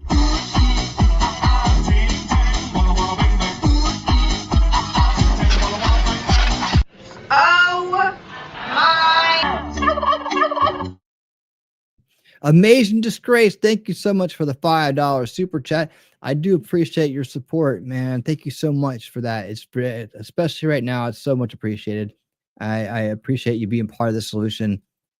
He says, been lurking, enjoying the show. Well, we're happy that you're here. We felt like you were here in spirit, and we always love it when you're with us. So hang tight, and let's check this out. Thank you again for that. Appreciate it.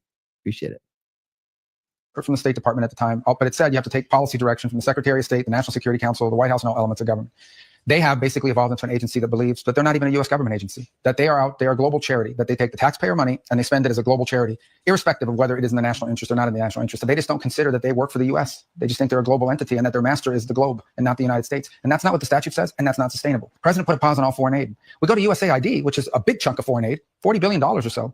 They're completely uncooperative. They won't tell you what the programs are. They refuse to answer questions. They try to push through payments. Even after the executive order, they were still trying to push money through the system. Can it be reformed or does it need to die? Well, that was always the goal, was to reform it. But now we have rank insubordination. Now we have basically an active effort where their basic attitude is, we don't work for anyone. We work for ourselves. No agency of government can tell us what to do. So the president made me the acting administrator, and we're going to go through the same process at USAID as we're going through now at the State Department. This is not about getting rid of foreign aid. There are things that we do through USAID that we should continue to do. That makes sense. And we'll have to decide, is that better through the State Department or is that better through something, reformed USAID? That's the process we're working through. There are things that are happening at USAID that we should not be involved in funding, or that we have a lot of questions about, but they're completely uncooperative. So we had no choice but to take dramatic steps to bring this thing under control. I mean, there you have it from the man himself. The only thing the administration wanted to do initially was pause USAID payments for 90 days so they could review the spending. That's it. There was no promise to cut anything. There was no intention of gutting USAID overnight. They just ordered a temporary freeze so they could figure out what was actually happening with the department. The language was very clear, crystal clear. We're going to put a pause on the foreign aid. The president put a pause on all foreign aid. Which is funny considering this whistleblower is claiming that they didn't understand the executive order. It was a pause on all payments. What is so difficult to understand? But what did these hysterical leftist activists do? They ignored the order and continued sending the payments anyways. They defied a presidential order. Then after directly defying the president's order, they go cry to CBS, trying to paint this narrative as if they're being unfairly persecuted. It's unbelievable.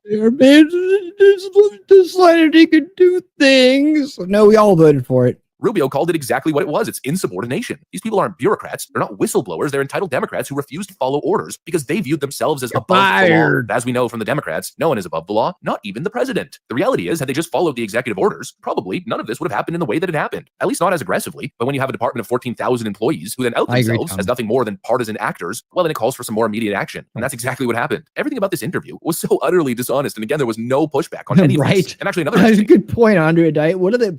What exactly are they blowing the whistle on? Themselves, maybe? Yeah, could be. Element of this. At one point, the whistleblower claims that everything that's going on with Elon Musk and his henchmen, they're just a bunch of rogue actors who are doing whatever they want. Oh, it's just Elon Musk who's gotten his filthy hands on the federal government. And apparently all this stuff is happening without Donald Trump even knowing or giving the order. I mean, really? And again, no pushback at all from Margaret Brennan. But obviously that isn't the case at all. That's not what's happening, considering we're getting news updates like this. President Trump permits Elon Musk to hire 45 new Doge agents to manage and audit the FBI, CIA, and the Pentagon. What does that tell you? What does that confirm? It confirms that everything that's happening, everything Elon Musk is doing, is being approved by the president of the United States. It's all going through Donald Trump. It's all passing his desk and he's signing off. In other words, the chief executive of the country is just doing his job. He's employed Elon Musk to investigate and audit, and that's what's happening. And clearly the Democrats are trying to misrepresent that and then present that to the people as groundbreaking journalism. Ooh, what a scandal. There's no freaking scandal. If anything, they're just proving Trump right. They're adding more validity to what Elon Musk is doing. These people who have embedded themselves in government are ideological zealots. They're deep state loyalists. They're dangerous activists who believe that they are above the president of the United States. And that's exactly why what's happening right now is so necessary. CBS released this piece to make the exact opposite point, but if anything, they reinforce the exact opposite. They're not better than MSNBC or CNN. They just pretend to be. And frankly, they've gone under the radar. Anyways, that's pretty much what I got for you guys on this one. Hopefully you enjoyed the video. If you did, make sure to leave a like and possibly subscribe. Thanks for watching, and I'll see you on the next one. All right. Okay. Oh, I didn't realize it back-to-back. I back-to-backed it. We're going to back-to-back liberal high mind. This is the last one. Top news updates of the evening. Then we're going to get over to our executive order signings, press conference, and then we're going to do, really, because there's two back-to-back. What I'm going to do is we're going to do the executive order signings so we can see what's going on, right? And then we may listen to like maybe one question if it's decent. And from that outing, that day, that was one day ago.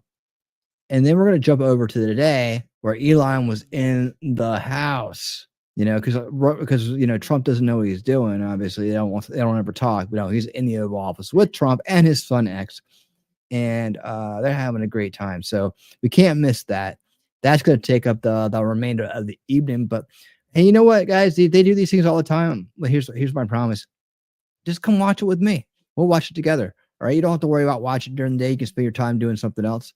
And you just come to me and we'll hang out. I'm usually going to probably be featuring these press conferences at the end of the latter half of the show, because you know what? It's just, when have we ever gotten this from anybody? These things are awesome. I mean, they pretty much are everything you want to know right there without any middlemen in the way, you know. It's just not, except for me, and I kind of stay out of the way, stand off to the side a little bit. But anyways, I did want to bring this up because this has to do with current events, and I did want to say that go again, congratulations, go Eagles, Super Bowl champions, Super Bowl LIX licks, Super Bowl licks champions, right? And when Trump wins, the Eagles win. I love it. We got to keep on winning. However, there is some controversy around the halftime show, and I wanted to get this take. I wanted to bring this take to you because I like this take. I think it's pretty much spot on, and I really hope that we can make Super Bowl halftime shows great again. I think it starts by getting a real band out there, and I think it stops by stopping the singing and dancing bullshit. I mean, does anybody enjoy watching other people dance? I mean, can we have an honest moment? Can we have an honest moment together? Does anybody enjoy watching people dance? I really don't. I don't understand what the fascination with people dancing is. It seems, I guess maybe it's more hypnotic or something.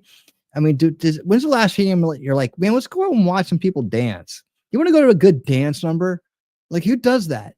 Does anybody do that? Is it just me? Am I weird or something? Am I just off on an island by myself? Does the whole world love dancing?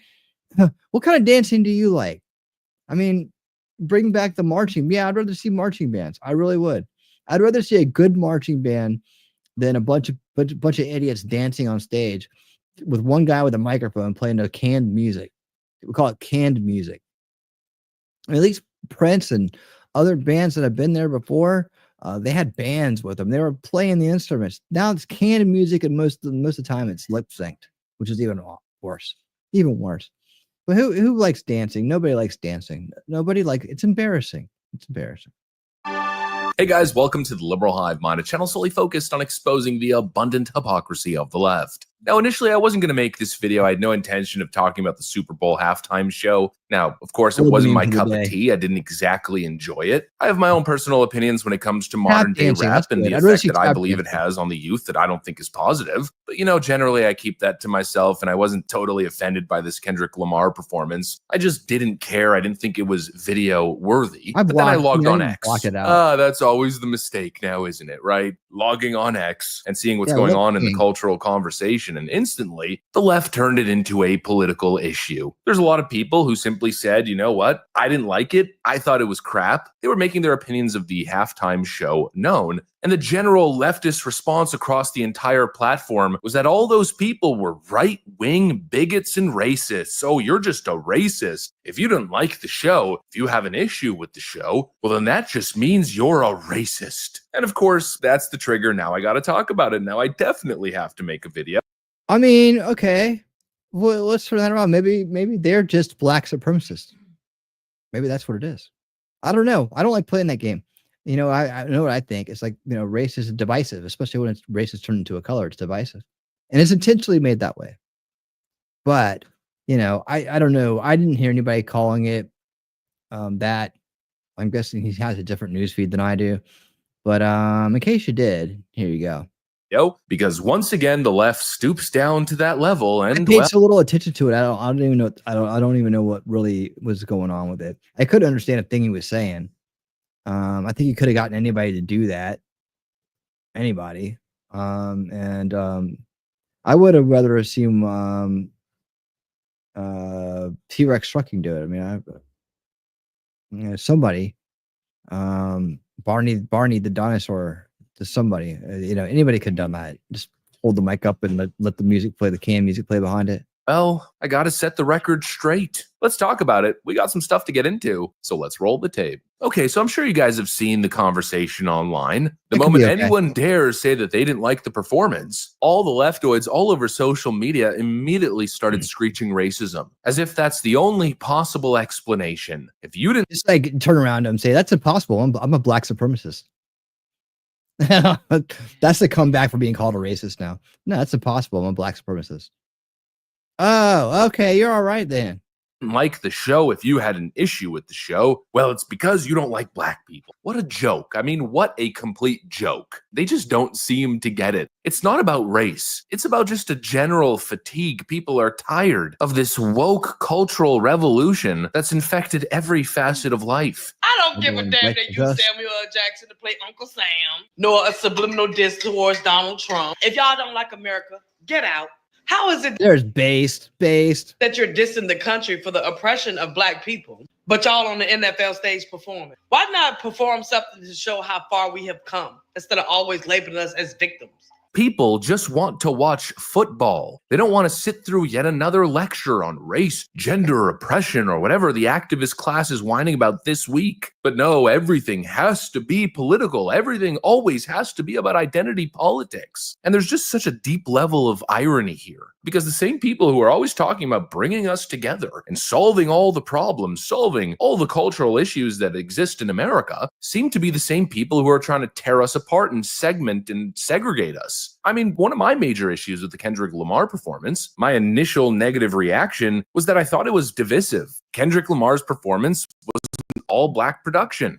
Fine, whatever, it is what it is. But how is that supposed to bring people together, especially with the added element of social activism and the messages that were being promoted, the indirect NFL, you should have known better. Correct subliminal messaging. It felt almost as if it was reinforcing racial separation instead of promoting unity. And then on top of that, there's the Black National Anthem. I don't even understand that at all. Asking the exact same question that I've been asking for years, because this has been an ongoing thing with the NFL. Why does there need to be two national anthems? What happened to one nation under God? They kept promoting this message of love and uniting together. But although those are the words that they're saying that they pretend to preach, the actions, the display felt kind of like the exact opposite. It felt more segregated than unifying. And that's really where my core discomfort is. That's probably one of the main reasons why I didn't like the performance, or at least the message of the performance. But according to the left, if you had any issue, then you're a racist. I don't know. My concern seems, if anything, anti-racist. I find identity politics to be racist. I found the display regressive rather than progressive.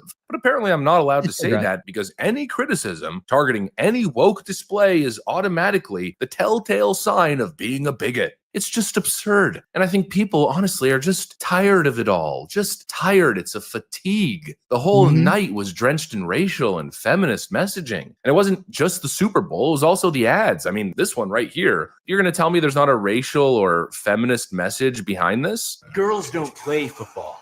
They do where I'm from. Yeah, this is one of the most cringy commercials that happened during the Super Bowl. Like, I don't even understand what was going on here. Who thought this was a good idea? Or if anybody at all ever found this appealing. I mean, it's not realistic, I'll tell you that. Super not realistic. And look at the names they chose for the white guys. Get a load of this one. Think fast. You think fast. Right in the Jimmy John's. Never happened. This ain't over. We just getting started, Chad. Let's settle this once and for all. Chad and Brad. Your best guy? Girl. Whatever. Versus our best guy. The Brad.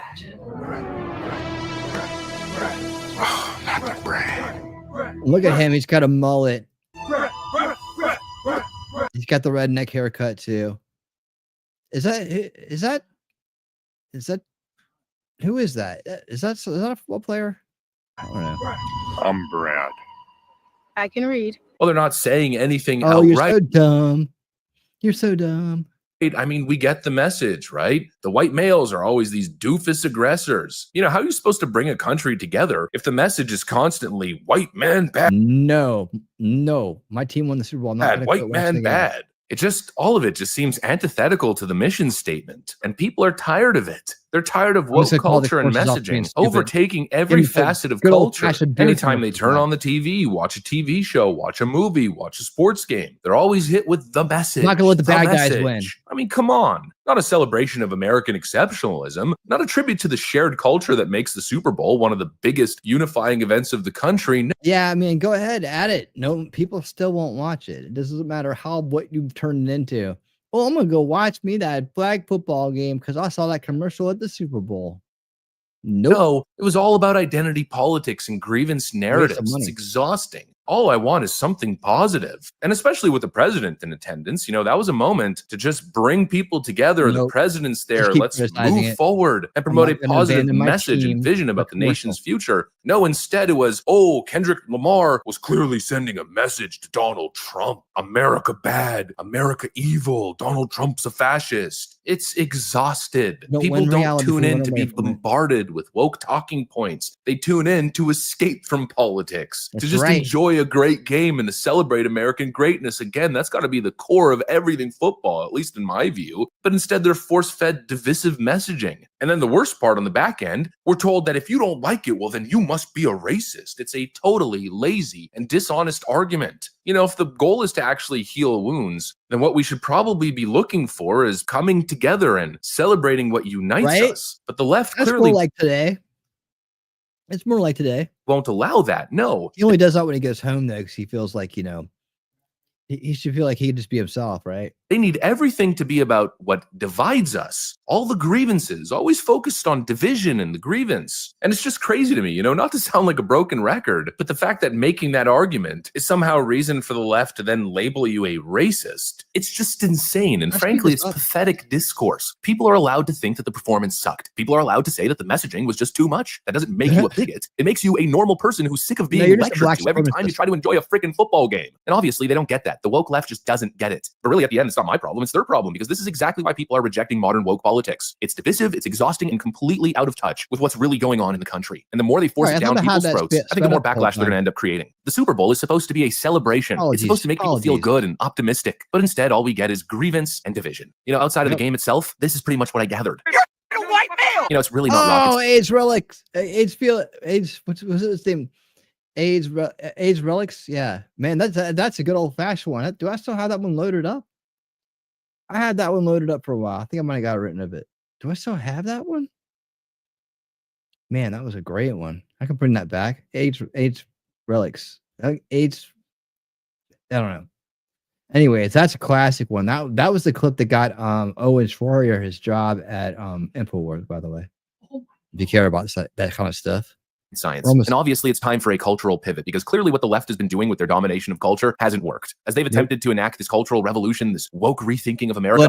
But it's generational. If you want to fix it, you got to go generational. You got to go generational level to fix it, right? Because they got a whole crowd of, like, you know, they got a whole crowd of young kids who think that they've been taught this is cool, right? They don't understand it's manufactured. They don't understand why it's manufactured. They think any pushback against it is some kind of like old take on things, right?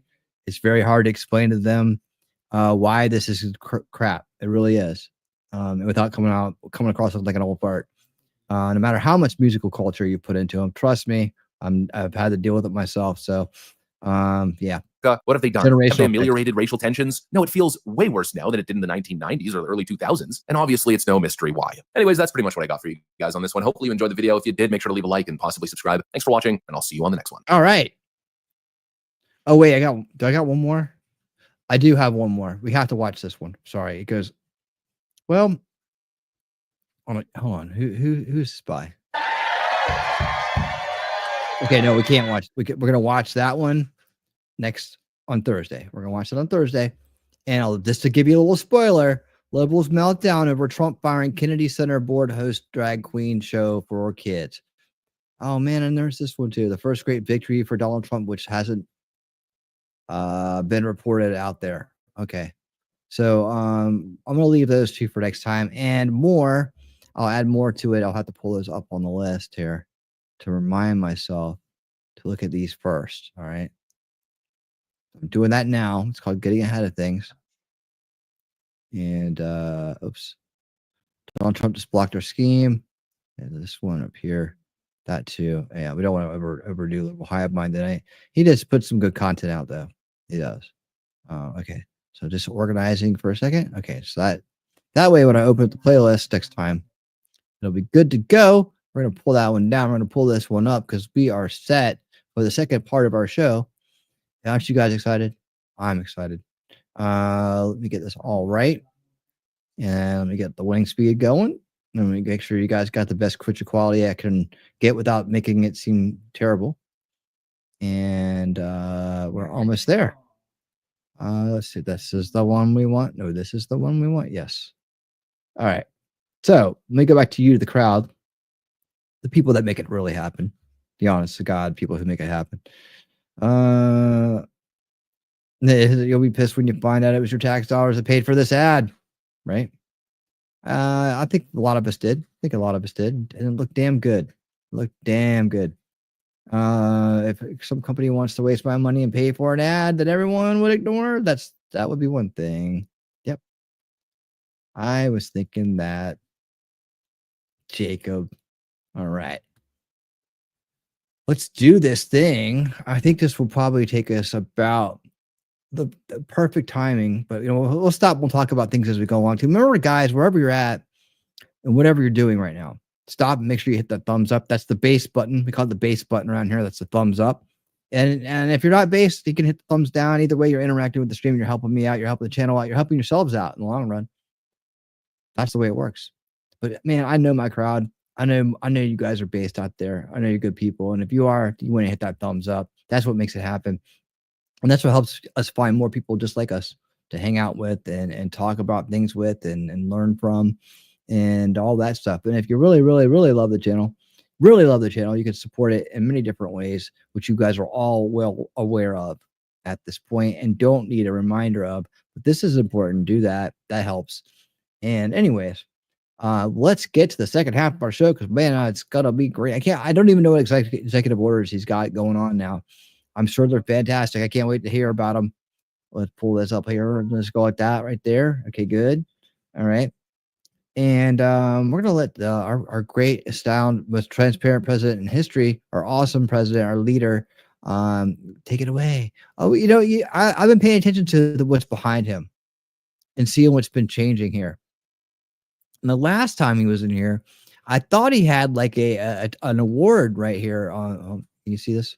An award right here, like Golden Globe or something. But then I looked at it, it was something else. Now the big penny is still here, but it was Abraham. Is that still Abraham Lincoln or is that a Buffalo penny? I can't tell because neither can you. Because look at what I've done. Look what I've done. It's probably still Lincoln. I just can't tell from here. And there's a picture of his mom over here. These pictures are the same. The globe thing is different. Like it's missing. I don't know what this is back here, but it looks like it holds a candle. I have no idea what that is. But anyways, the globe thingy was missing. And I think it was a type of award. I thought it was a Golden Globe, but I came to find out it was something else. And I wanted to look at it again and make sure, but I'm not sure what it is. So anyways, let's get into it. Here we go. Well, thank you very much, everybody. We have a lot of big signings, good signings, one in particular, which we'll say for the end. And I'll ask Will to go over these individually and we can see how we do. Yes, sir. First, for your review, we have 56 sub-cabinet level appointments. This includes probably most notably 7 ambassador appointments. Those will be the first ambassadors, I believe, that you've transmitted to the Senate. Okay. And they're very good.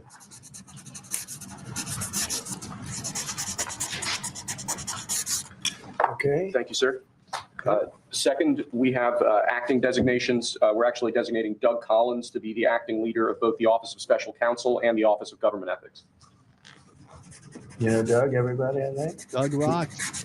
Like Doug. He was Doug in is charge the of man. the fake impeachment hearings. Remember that I won very conclusively? Fake charges by the radical left Democrats.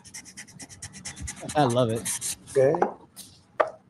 Next, Sir Johnson administration to train senior level government bureaucrats. As you've identified repeatedly in the last few years, the senior levels of our federal government are not adequately serving as stewards of taxpayer dollars. So we're recommending zeroing out that program effectively. We're actually getting rid of a few programs that are just a waste, just really a waste. Thank you, sir. Next, we have an executive order relating to the Foreign Corrupt Practices Act. As you've repeatedly identified, the way that this act has been enforced over the years has been devastating to American business opportunities and business competitiveness abroad. We are essentially ordering the Department of Justice to use its prosecutorial discretion in a way to ameliorate the negative effects of the Foreign Corrupt Practices Act, to allow Americans to do business abroad, and to allow our foreign partners to do business with Americans without fearing unjust prosecution. And for those of you that know this, it turned out to be, it sounds good on paper, but in practicality, it's a disaster. Unbreaded. It means that if an American goes over to a foreign country and starts doing business over there legally, legitimately, or otherwise, it's almost a guaranteed investigation, indictment, and nobody wants to do business with the Americans because of it. Nobody wants to do business. They say, look, we can deal with China. They can do whatever they want. We can deal with Russia. We can deal with anybody. And we have a normal life. You deal with America, the FBI gets over there. They don't investigate death and murders on the street in New York and Los Angeles. They go over and investigate a business guy trying to do business. So it made it very, very hard from a practical standpoint to make deals. They want to deal with the Americans, but they don't want to be under investigation every time they speak to American, every time an American makes a phone call to somebody in a different country. It's a disaster for this country. And I guess it was a Jimmy Carter concept. And it sounds so good, but it's so bad. It hurts the country. And many, many deals are unable to be made because of it. Nobody wants to do business because they don't want to feel like every time they pick up a phone, they're going to jail. So we'll sign this, and it takes courage to sign it because you only get bad publicity when you sign it. It sounds so nice. The title is so lovely, but it's an absolutely horror show for America. So we're signing it because that's what we have to do to make it good.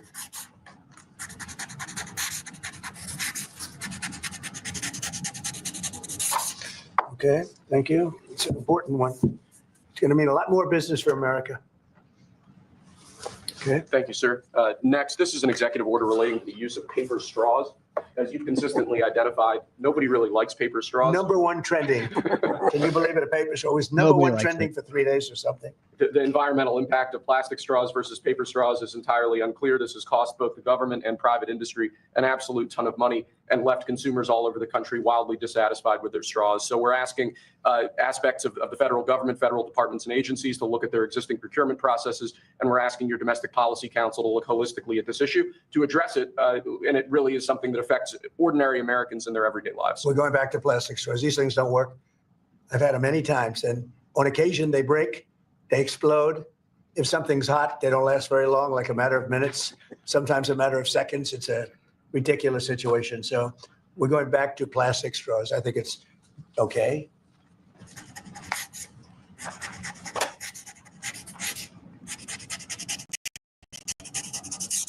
And I don't think that plastic's going to affect a shark very much as they're munching their way through the ocean. Okay. Thank you, sir. Next, we have a full and unconditional pardon for former Governor Rod Blagojevich of the state of Illinois. Good. It's my honor to do it. I've watched him. He was set up by a lot of bad people, some of the same people that I had to deal with. He wasn't quite as successful, but he had somebody that saw what was going on. I didn't know him other than I believe he was on The Apprentice for a little while. He was just a very nice person. He had a fantastic wife. She fought like hell to get him out. He was given a sentence of like 18 years. And there was a sort of a terrible injustice. They just were after him. They go after a lot of people. These are bad people on the other side. So I think he's just a very fine person. And this shouldn't have happened, and it shouldn't have happened to him. And let him have a normal life and let him go out and do what he has to do. So I'm signing this as a full pardon. Rod Blagojevich. Mr. President, are you considering him for ambassador to Serbia? No, but I would. I mean, he's now cleaner than anybody in this room. He got a pardon. He's cleaner than anybody in the room. Okay. Thank you, sir. Next, in 2018, you imposed ad valorem duties, tariffs on imports of steel at a 25% rate. Since that time, a large number of exclusions and exceptions to that tariff rule have been implemented. Because of the damage to the United States steel industry that those exceptions and exclusions have imposed, we're now, this order would reimpose that 25% ad valorem tariff rate on imports of steel, and it's presented for your signature now. Okay. Do you understand what that means? It's a big deal. It's a big deal. This is the beginning of making America rich again.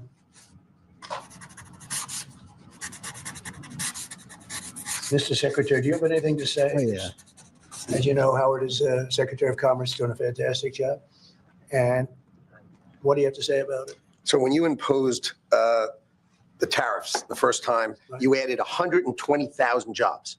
And since that time, it's been picked away and nicked away and excluded away, and we've lost 107,000 jobs. And remember, these aren't just general jobs. These are steel workers in America, and now you're going to bring them back. You're going to bring those 120,000 jobs back to America. You are the president who's standing up for the American steel worker, and I am just tremendously impressed and delighted to stand next to you. So let me just make a statement, and essentially this is another way of saying we're doing a 25% tariff on steel and aluminum. So the failed American trade policies have led our once incredible United States steel and aluminum industries, once incredible, it's once incredible now, but they're not bad. I saved them because of my first term, totally saved them. If I didn't do what I did, I put massive tariffs, not the highest level, but pretty massive tariffs. We took in a lot of money and we took in a lot of jobs, but we were being pummeled by both friend and foe alike.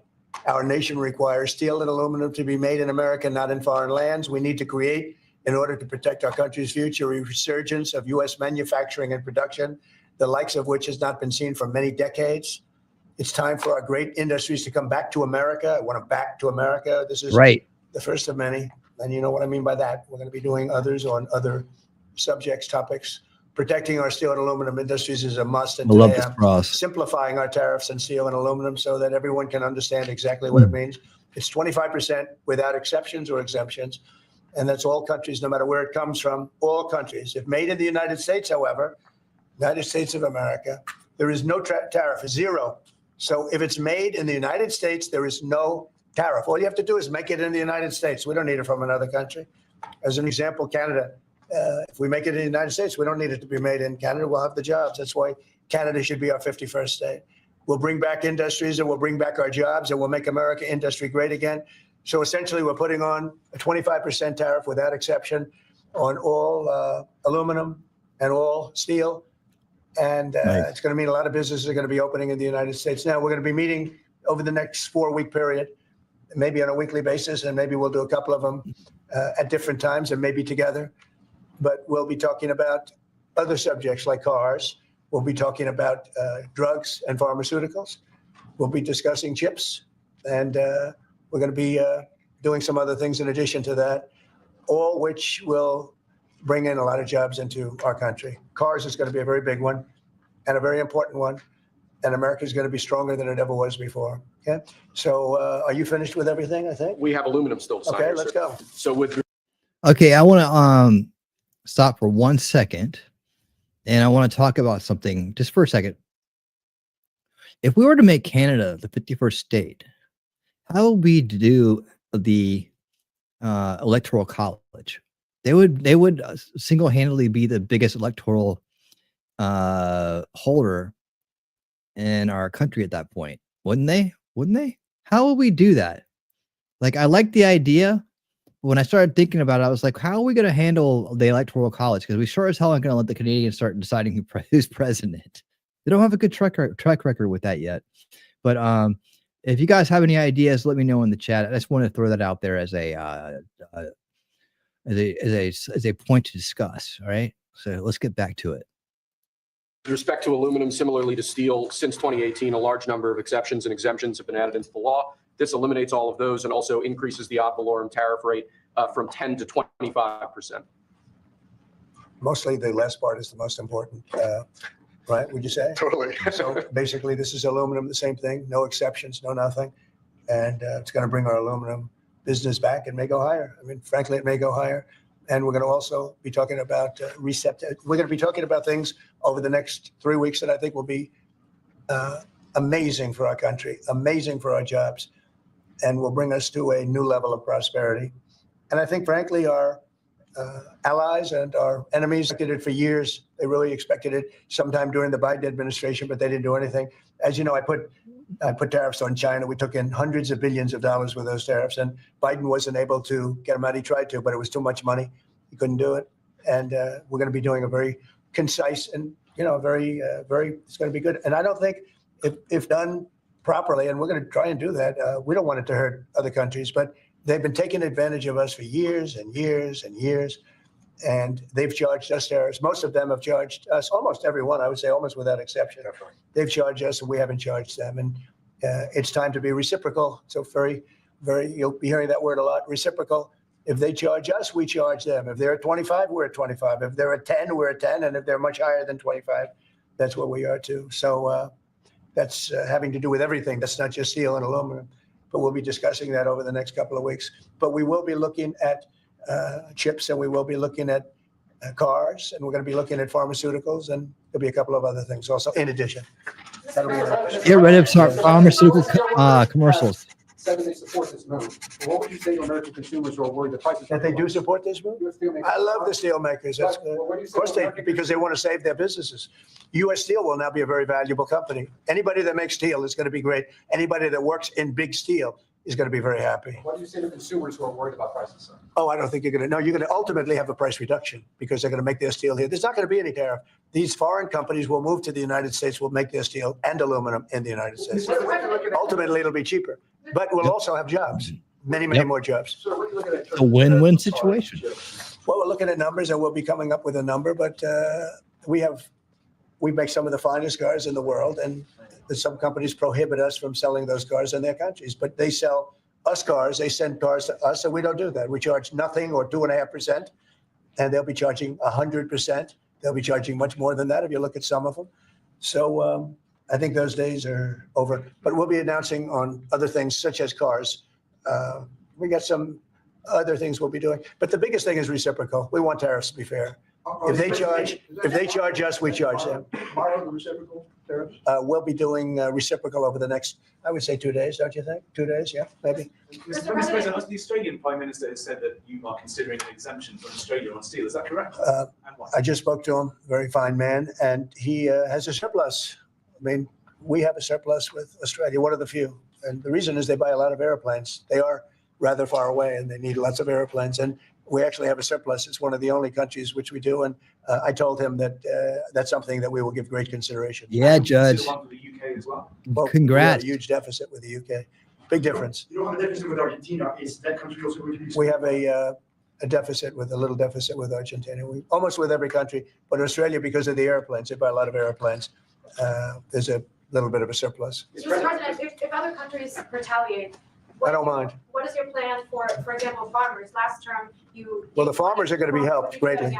Yeah, the farmers are going to be helped greatly because they're not going to be dumping everything into our country. This will be a great bill for farmers.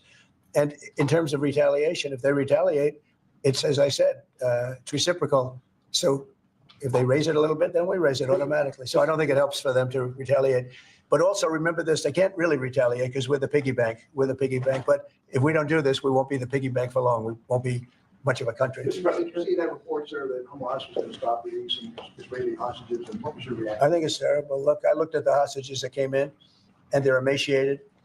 It looked like something out of the 1930s. It's an absolute disgrace.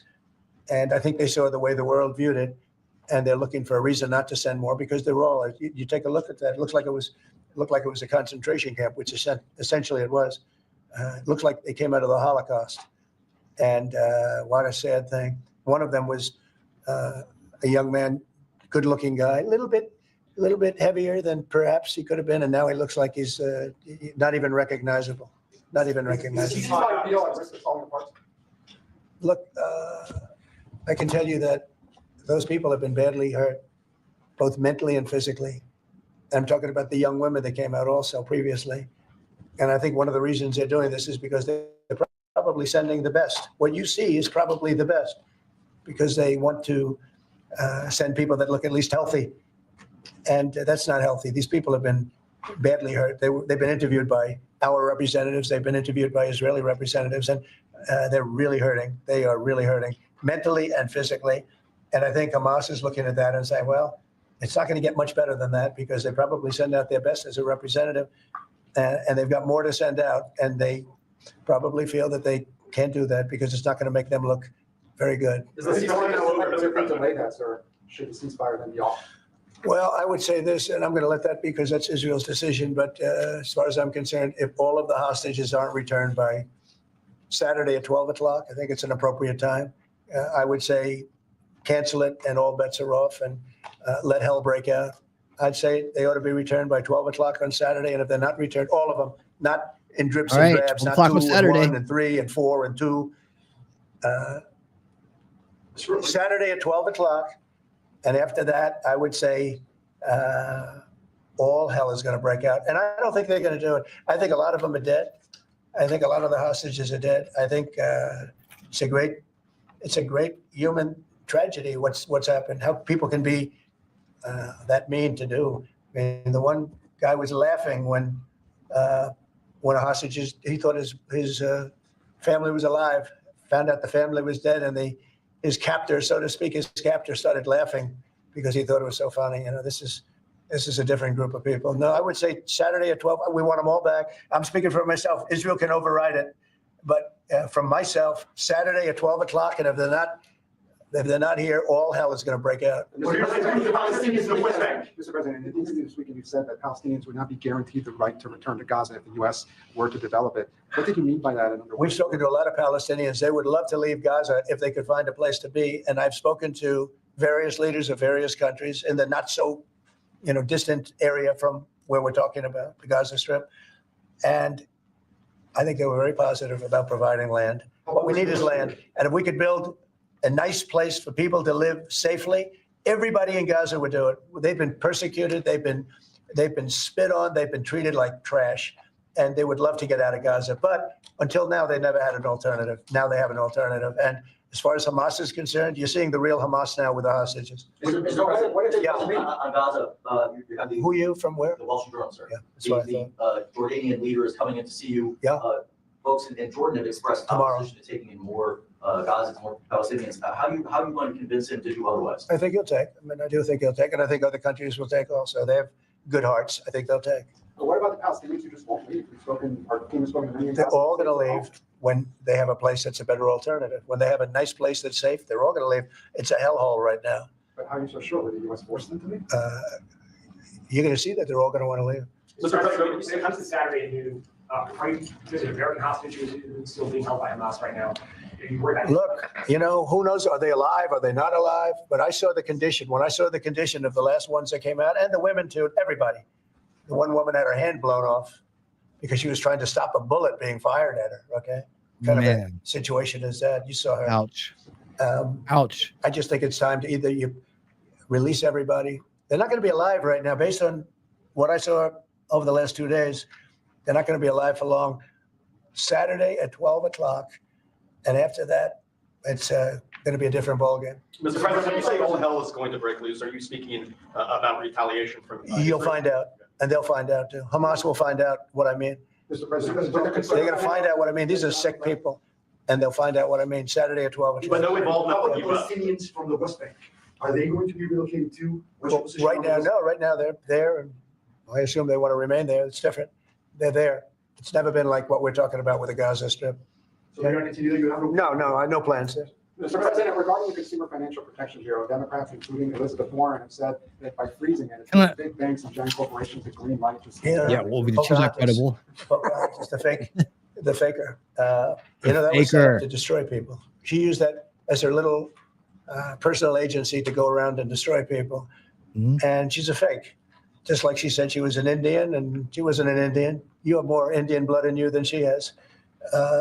She went to college based on the fact that she was an Indian. She got jobs based on the fact that she was an Indian. She's a fake. Faker. That was set up to destroy some very good people, and it worked. I mean, it worked. A lot of great people. I'll tell you, before I ever heard the term, Get up, Rumble. People would come up to me in the Midwest and areas and say, "Sir, I'm being destroyed by them." They use that to destroy people. She's a nasty woman. She's a really nasty woman. She's a nasty woman. Despite her phony beer commercial. Now, we did the right thing. That was a very important thing to get rid of. And it was also a waste. I mean, number one, it was a bad group of people running it, but it was also a waste. If you looked at when she really ran it, wow, that was a vicious group of people. They really destroyed a lot of people. Can you confirm it's your goal is to have it totally eliminated? I The would say, agency? yeah, because we're trying to get rid of waste, fraud, and abuse. What's next? And didn't I hear that somebody made like $38 million or something running a little agency? What was her name? What was her name? And what did she do? And what was that all about? All the money that she made? Does anybody know? Okay. Yeah, Brian, go ahead. Good to see you. The latest CBS poll has your approval ratings at an all-time high, despite all these controversial subjects and executive orders that you're doing. I want to get your thoughts on that, how you've really connected to mainstream America. Yeah, I have high approval ratings because I'm using common sense. Whether Because he's a it's, real president. Getting men out of women's done. sports. I mean, have you seen what goes on with the boxers and with the weightlifters and with the swimmers and everything? It's so ridiculous. And I think it's a 90% issue. And, the amazing thing, the Democrats are still fighting for it. It's crazy. It's crazy. I think we should go to Congress They want also, that. have that cemented and They want that. make They it want corruption. They indelible. want fraud. But we, it's They want to me, it's all common sense. Who foreign wants an open gangs. border where prisons are dumped into our country, where prisoners are led into our country, many of whom are murderers. Many of whom murdered far more than one person, and they're now roaming our country. Who wants that? I mean, it's terrible. Steve, I'd like you to say a couple of words about it. Yes, well, as you know, Mr. President, since you issued your day one executive orders, border crossings are down approximately 95%. You talk to agents on the line, in their entire careers, they've never seen crossing days as low as what they're experiencing right now. The cartels, in fact, are enormously frustrated because they've never seen a clampdown like this before in American history. There are people who were working at Border Patrol back when it was INS in the 80s and 90s. They've never seen a day like this. That's because you've mobilized the 10th Mounted Division, the Marines, the entire U.S. military. They're erecting physical miles of barrier, temporary and ultimately permanent, every single day. You have all of your border agents pushed at the front line. They're not doing the humanitarian processing, quote unquote, that Biden was doing. They're doing law enforcement and national security. They're interdicting weapons and drugs. They're interdicting violent, high-threat criminals. Taking names. And the U.S. military is repatriating illegal immigrants at a pace and a skill that has never occurred before in American history. And those who are committing human trafficking and child trafficking are being prosecuted for felony offenses, and they'll be doing hard time in jail. There's never been a lockdown like what you have implemented through your orders and vision since you took the oath of office. What's your thoughts on Doge? Wednesday at 10 a.m. We're having the first subcommittee. Focus on the fraud and Look it up. Before I Rumble, we discuss need that, you I guys. just Hit thumbs add to what up. Steve Thumbs said. up. And we want people to come The into our base country, button. but we want them to Thumbs come in up. legally. They have to go through a process. And we have to know that they haven't killed 9 people, or they haven't killed, like in one case, five people. And they're out on the loose, and we're all looking for that particular individual. This was all led in by Biden and the group of stupid people, bad people and stupid people. Some are bad, some are stupid, some are both.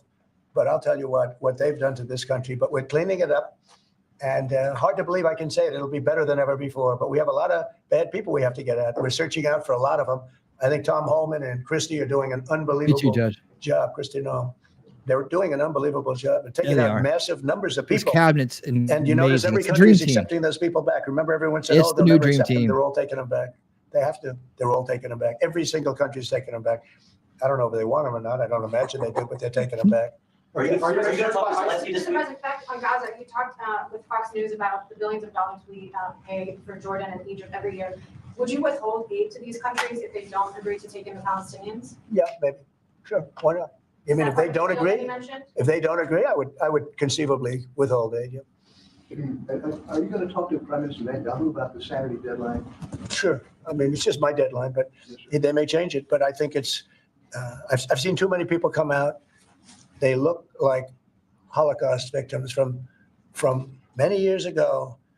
I've never seen anything like it. I didn't think this could happen in this world today. We think we have a civilized world. It's not civil. These are bad people we're dealing with. So that would be my suggestion. And he can open it up and not open it up, but that would be my. Do you have anything to say about that? Your commerce, but you have a lot to say from the standpoint of your faith and your religion. Go ahead. So it's amazing that 4 years of nothing, and then you come in and you immediately start to move the needle. You have hostages coming out. You send Steve Witkoff, who's done an amazing job for you. You're changing the Middle East. You're supporting your ally Israel, and I, for one, can't be more impressed with the outcomes that you have driven. And choosing this Saturday to save people's lives or just be done with it seems like just the right choice. But I think it's time to come up with a date. What are we going to do? Keep every week 2 people, 3 people? No, I don't think you can do that anymore. These are very seriously endangered people. These are endangered people. I don't think they're going to last very long. Mr. President, You know, the people that came out yesterday, they wouldn't last very long. were you ruling out any US involvement in whatever happens after this deadline? We'll see what happens. We'll just see what Will happens. you talk with Zelensky this week, sir? Yeah, probably. By telephone, what's your He message? wants to make a deal. Let's see. We'll see. We're dealing with him, and I think they both want to make a deal, but we'll have to see. It's got to be done. What is Zelensky Would gonna have never happened if I were president. This would never have happened. Millions of people are Truth. dead. What would Facts. Zelensky have to give up, if anything? We'll talk about that later. Your reaction to a judge today continuing a pause on the buyout program for federal workers? Well, I don't know how you can lose a case like that. We're talking about people, you know, everybody. I got elected on making government better, more efficient, and smaller. And that's what we're doing. And I think it was a very generous buyout, actually. Also, if people don't show up to work, we have a right to fire them. Mm-hmm. And they have an option. They can show up to work or not. If they don't want to show up to work, then let them work. Because then the next step is, have you worked before? Have you worked during this time that you're supposed to be working? You'll find many of those people, in my opinion, have had other jobs, even though they're collecting money from the federal government. Many have had, in my opinion, other jobs. If the And if they did, that's a big problem. If the buyout's a block in court, will you instead pursue layoffs in federal departments? T-Rex trucking I don't and know how they more. can do. This is free will. This is a buyout where people, you know, they were offered a good deal. Many people have taken that, as you know. But, you know, many of those people, and we talk about reporting to work, right? I happen to be a believer that you have to go to work. I don't think you can work from home. I don't know. It's like there's a whole big, oh, you can work from home. Nobody's going to work from home. They're going to be going out. They're going to play tennis. They're going to play golf. They're going to do a lot of things. They're not working. It's a rare person that's going to work. You might work 10% of the time, maybe 20%. I don't think you're going to work a lot more than that. Then I think they have an obligation to work, and they have an obligation not to have a second job when they're supposed to be working for the federal government. You're going to find that a lot of these people have second jobs instead of working for. They'll be collecting a federal government check, and they'll be working two jobs, and that's big trouble for them. You've said a lot about South Africa in the last 2 weeks. Yeah. It's hosting the G20 summit this year. Are you planning to attend this, or are you skipping it and telling your cabinet to not? Well, we'll see what happens, but the South African situation is very, very dangerous and very bad for a lot of people. There's tremendously bad things going on, including the confiscation of property, and worse, much worse than that. You know what I'm talking about. And we're not making any payment until we find out what's going on in South Africa. Yes, What's next for General Kellogg going to? Yep, we covered that. Yeah, it is. Keith Kellogg. General Kellogg is an excellent guy, and he's spending time doing various things. We have numerous people working on numerous different problems. You know, when I left office, wasn't long ago, a little more than 4 years ago, we had no wars. We didn't have problems.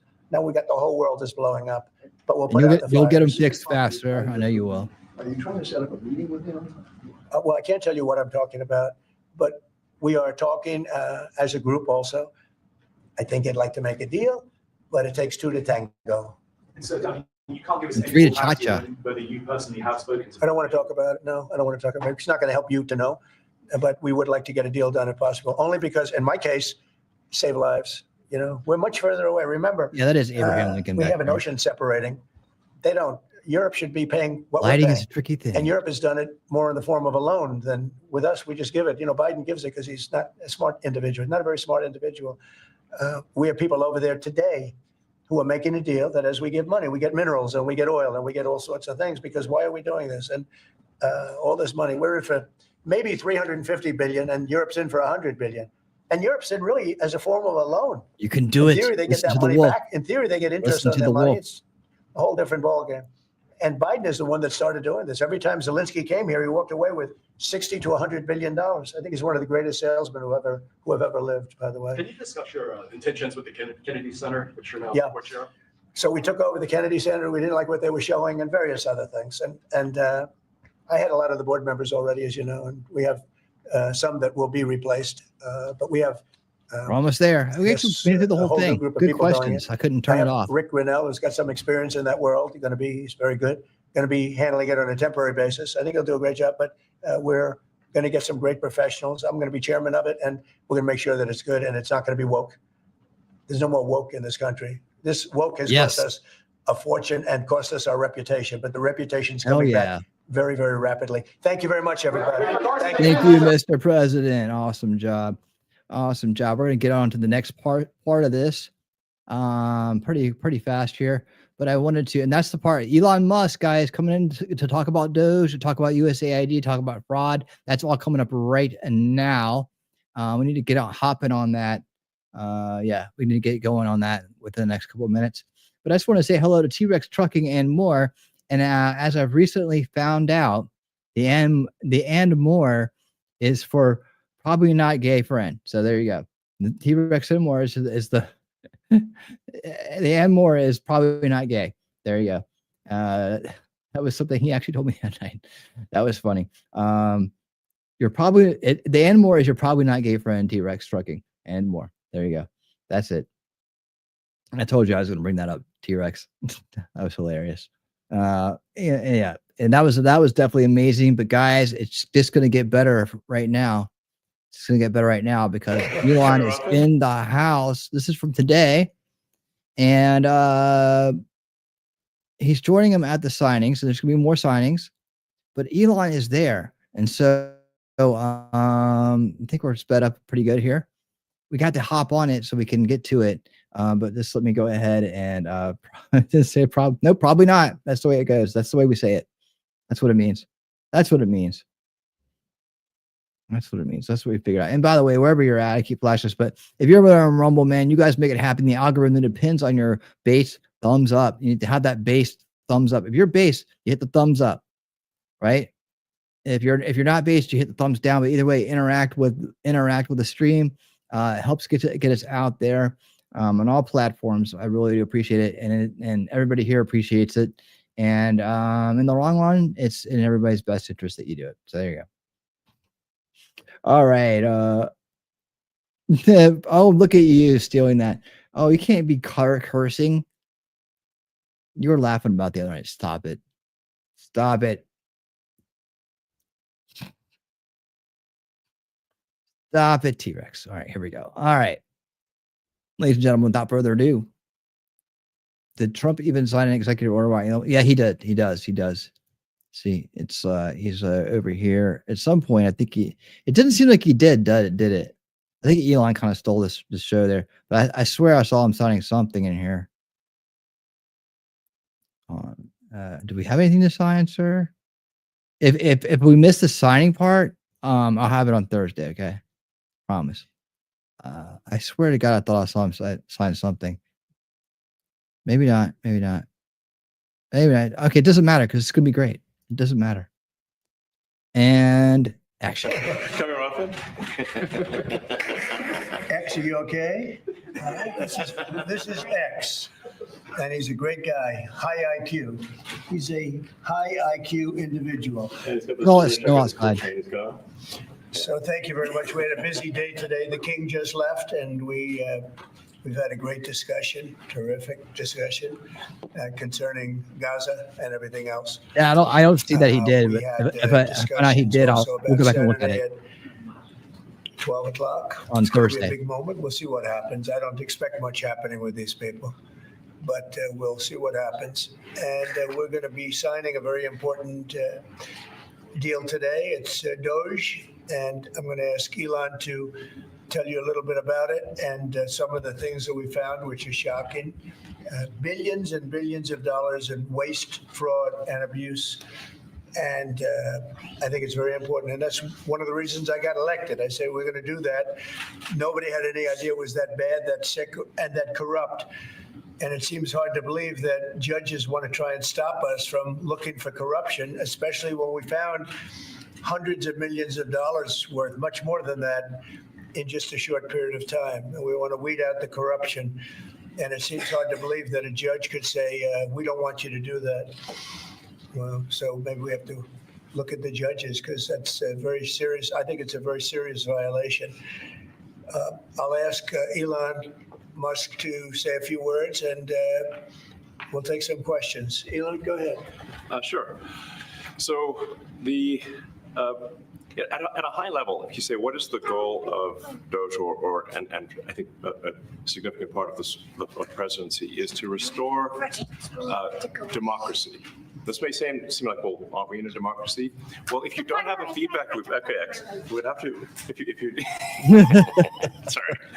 So tell you, gravitas can be difficult sometimes. If there's not a good feedback loop from the people to the government, And if you have rule of the bureaucrat, if the bureaucracy is in charge, and then what meaning does democracy actually have? If the people cannot vote and have their will be decided by their elected representatives in the form of the president and the Senate and the House, then we don't live in a democracy, we live in a bureaucracy. So it's incredibly important that we close that feedback loop, we fix that feedback loop, and that the public's elected representatives, the president, the House, and the Senate, decide what happens, as opposed to a large unelected bureaucracy. This is not to say that there aren't some good, there are good people who. This is exactly what ideological subversion sets out to do. Yuri Bezmenov explained this so well. That that the goal is to build a huge bureaucracy and put people in between each other. Put bureaucracy in between people. Right? That includes between your representatives in government as well. So yeah, he's putting the nail on the head. Yes, we are a constitutional republic, but democracy, when these guys talk about it, means rule of the people, meaning the will of the people. Right? That's just what it means. It's not the socialist direct democracy. It's not the Marxist version of this, where they try to, muddy the waters by saying that means that everybody has a say in everything. We have we're a representative democracy, which is part of our constitutional republic. We just got to remember that when the establishment talks about democracy, they talk about them ruling over us. When our team talks about it, they're talking about our will being executed by them. All right. So this is the part where control of language comes in. And we all know the subversives like to control the language and change definitions of words. This is a word that they've changed the definition of in order to manipulate people. And I understand the frustration that people get. I know. Yeah, I know. This is the same thing I have to explain every time for her too. So this is just for anybody who's watching or rewatching. If you're rewatching, thank you so much for being here. If you're rewatching and you're at this part of the stream, please leave me a comment below. Put a winning trophy down there. Say hello. Let me know that you made it this far. I really do appreciate it. It means a lot, and I will personally reply to you. I swear to God, I will. All right, here we go. Let's keep it going. Are in the federal bureaucracy, but you can't have an autonomous federal bureaucracy. You have to have one that's responsive to the people. That's the whole point of a democracy. And if you looked at this, if you asked the founders today and said, what do you think of the way things have turned out? Well, we have this unelected, fourth unconstitutional branch of government, which is the bureaucracy, which has, in a lot of ways, currently more power than any elected representative. And this is not something that people want. And it does not match the will of the people. So it's just something we've got to fix. And we've also got to address the deficit. So we've got a $2 trillion deficit. And if we don't do something about this deficit, the country's going bankrupt. I mean, it's really astounding that the interest payments alone on the national debt exceed the Defense Department budget, which is shocking because we spend a lot of money on defense. But and if that just keeps going, we're essentially going to bankrupt the country. So what I really want to say is, like, it's not optional for us to reduce the federal expenses. It's essential. It's essential for America to remain solvent as a country, and it's essential for America to have the resources necessary to provide things to its citizens and not simply be servicing vast amounts of debt. And also, could you mention some of the things that your team has found, some of the crazy numbers, including the woman that walked away with about 30 million, right, etc.? Well, we do find it sort of rather odd that there are quite a few people in the bureaucracy who have ostensibly a salary of a few $100,000, but somehow manage to accrue tens of millions of dollars in net worth while they are in that position, which is, what happened to USAID. We're just curious as to where it came from. Maybe they're very good at investing, in which case we should take their investment advice, perhaps. But they seem to be mysteriously, they get wealthy. We don't know why. Where does it come from? And I think the reality is that they're getting wealthy at taxpayer expense. That's the honest truth of it. So, we're looking at, we just, if you look, say Treasury, for example, basic controls that should be in place, that are in place in any company, such as making sure that any given payment has a payment categorization code, that there is a comment field that describes the payment, and that if a payment is on the do not pay list, that you don't actually pay it. None of those things are true currently. So the reason that departments can't pass audits is because the payments don't have a categorization code. It's like just a massive number of blank checks just flying out the building. So you can't reconcile blank checks. You've got comment fields that are also blank, so you don't know why the payment was made. And then we've got this truly absurd, a do not pay list, which can take up to a year for an organization to get on a do not pay list. And this, we're talking about terrorist organizations, we're talking about known fraudsters, known aspects of waste, known things that do not match any congressional appropriation, can take up to a year to get on the list. And even once on the list is not used. It's mind-blowing. So what we're talking about here, we're really just talking about adding common sense controls that should be present, that haven't been present. So they say, like, well, how could such a thing arise? That seems crazy. When you understand that really everything is geared towards complaint minimization, so then you understand the motivations. So if people receive money, they don't complain, obviously. But if people don't receive money, they do complain. And the fraudsters complain the loudest and the fastest. So then when you understand that, then it makes sense. Oh, that's why everything they approve all the payments at Treasury. Because if you approve all the payments, you don't get complaints. But now we're saying that, no, actually, we are going to complain. If money is spent badly, if your taxpayer dollars are not spent in a sensible and frugal manner, then that's not okay. Your tax dollars need to be spent wisely on things that matter to the people. I mean, these things, like, it's just common sense. It's not draconian or radical. I think it's really just saying, let's look at each of these expenditures and say, is this actually in the best interest of the people? And if it is, it's approved. If it's not, we should think about it. So, there's crazy things like just cursory examination of Social Security, and we've got people in there that are 150 years old. Now, do you know anyone who's 150? I don't. Okay. They should be on the Guinness Book of World Records. They're missing out. So, that's a case where, like, I think they're probably dead. It's my guess. Or they should be very famous, one of the two. And then there's a whole bunch of Social Security payments where there's no identifying information. Well, like, why is there no identifying information? Obviously, we want to make sure that people who deserve to receive Social Security do receive it, and that they receive it quickly and accurately.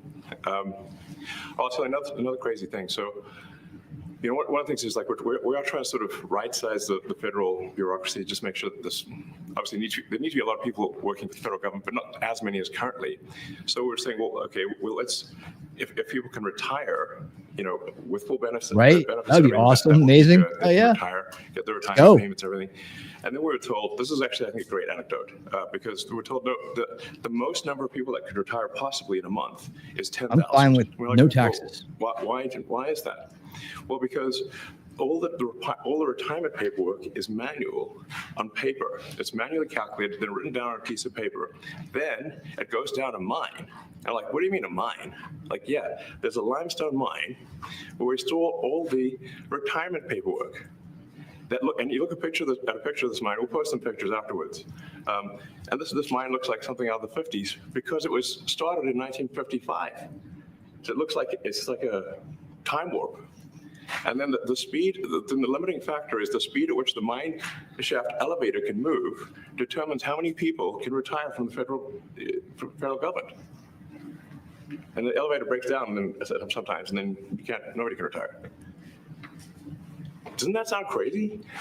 There's like 1,000 people that work on this.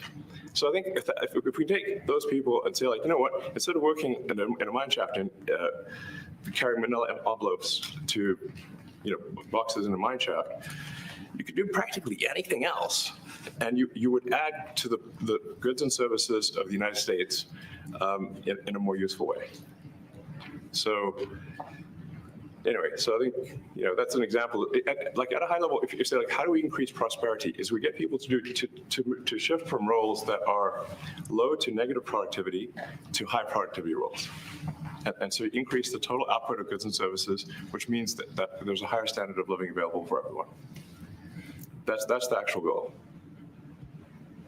Everyone's very quiet. Normally it's quiet?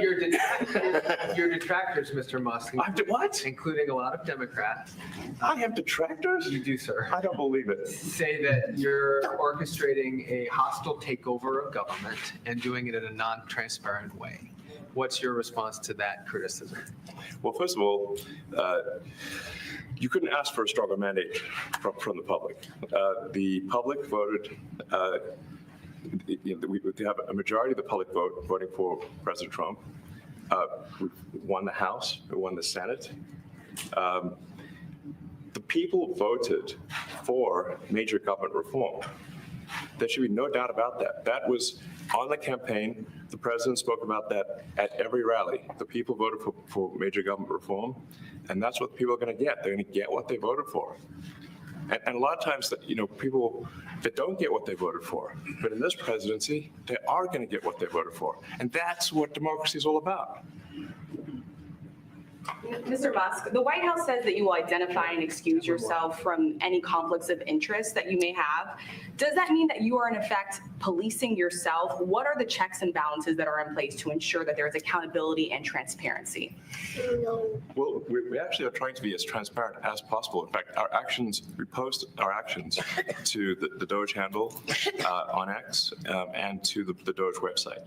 So all of our actions are maximally transparent. In fact, I don't think there's been, I don't know of a case where an organization has been more transparent than the Doge organization. So, and the kind of things we're doing are, I think, very, very simple and basic. They're not, what I mentioned, for example, about Treasury, just making sure that payments that go out, taxpayer money that goes out, is categorized correctly, that the payment is explained, that organizations on the do not pay list, which takes a lot to get there, that actually are not paid, which currently they are paid.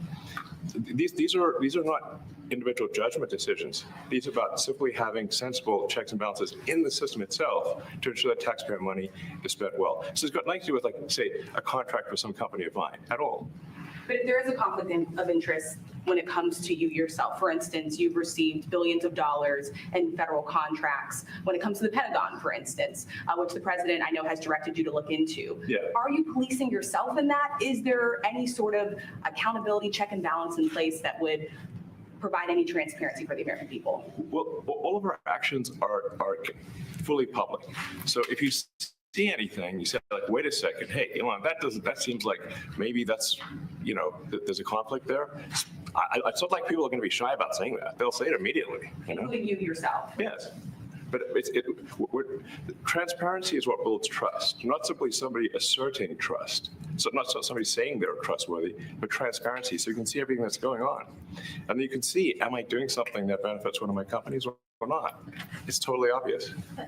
And if we thought that, we would not let him do that segment or look in that area if we thought there was a lack of transparency or a conflict of interest. And we watched that also. He's a big businessman. He's a successful guy. That's why we want him doing this. We don't want an unsuccessful guy doing this. Now, one thing also that Elon hasn't really mentioned are the groups of people that are getting some of these payments. They're ridiculous. And we're talking about billions of dollars that we've already found. We found fraud and abuse. I would say those two words as opposed to the third word that I usually use, but in this case, fraud and abuse. It's abusive because most of these it is abusive. Things are virtually made up or I'm talking the certainly same money language, shouldn't be sir. sent to them. And you know what I'm talking about. It's crazy. So, but we're talking about tens of billions of dollars that we've already found.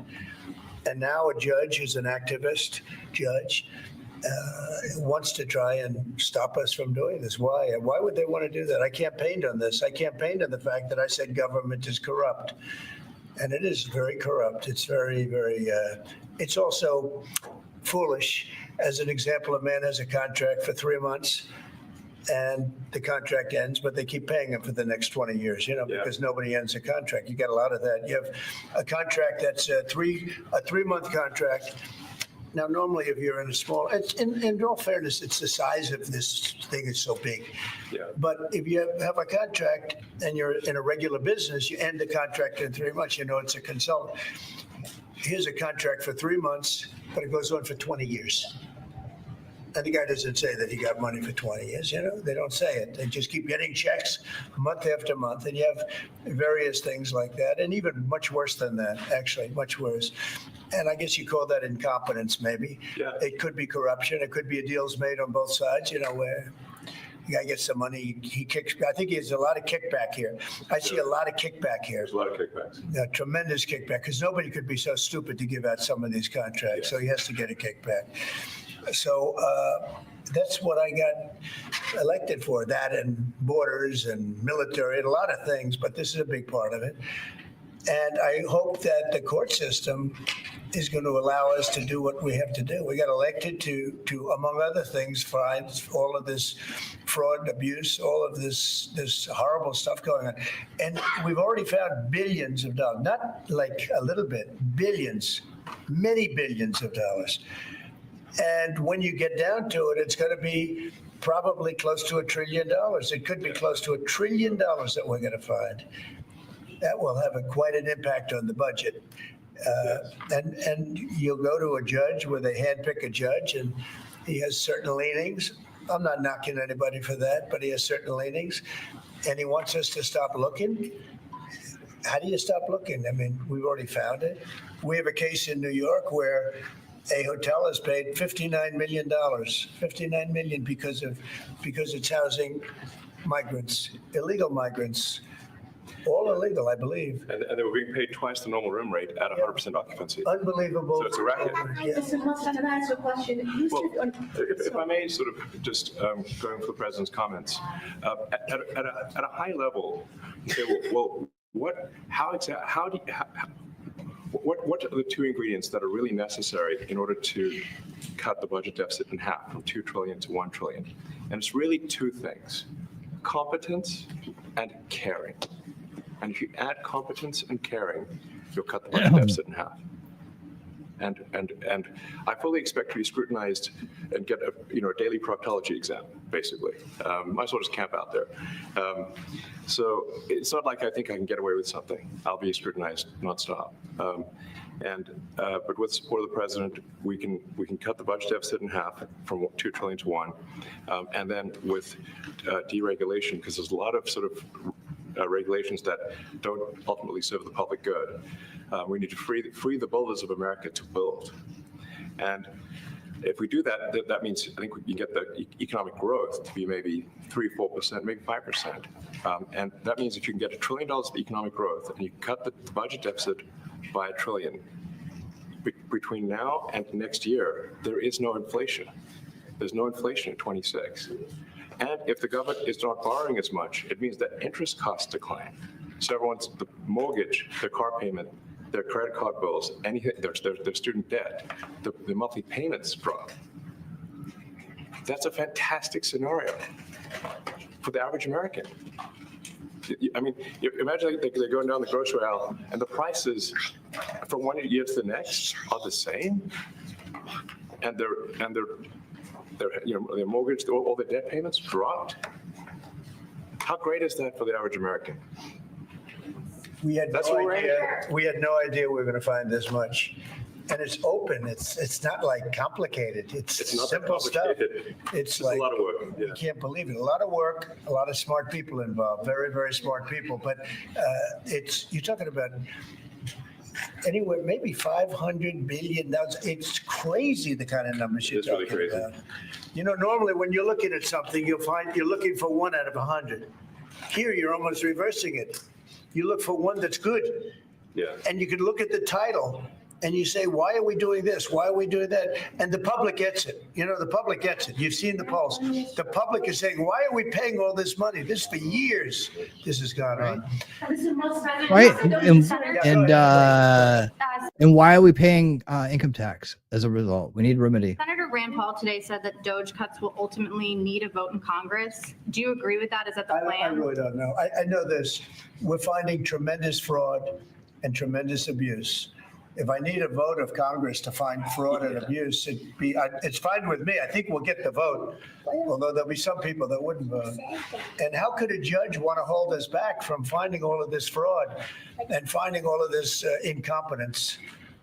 Why would that happen? Why would even Congress want to do that? Now, Congress, if we do need a vote, I think we'd get a very easy vote because we have a track record now. We've already found billions of dollars of abuse, incompetence, and corruption. A lot of corruption. If a judge does block one of your policies, part of your agenda, will you abide by that ruling? Will you comply? Well, I always abide by the courts, and then I'll have to appeal it. But then what he's done is he slowed down the momentum, and it gives crooked people more time to cover up the books. Yep. You know, Exactly. the person's crooked and they get caught. Other people see that, and all of a sudden it becomes harder later on. So, yeah, the answer is I always abide by the courts, always abide by them, and will appeal. But appeals take a long time, and I would hope that a judge, if you go into a judge and you show him, here's a corrupt situation, we have a check to be sent, but we found it to be corrupt. Do you want us to send this corrupt check to a person, or do you want us not to give it and give it back to the taxpayer? I would hope a judge would say, don't send it, give it back to the taxpayer. Yeah, if I can add to that, what we're finding is that a bunch of the fraud is not even going to Americans. So I think we can all agree that if there's going to be fraud, it should at least go to Americans.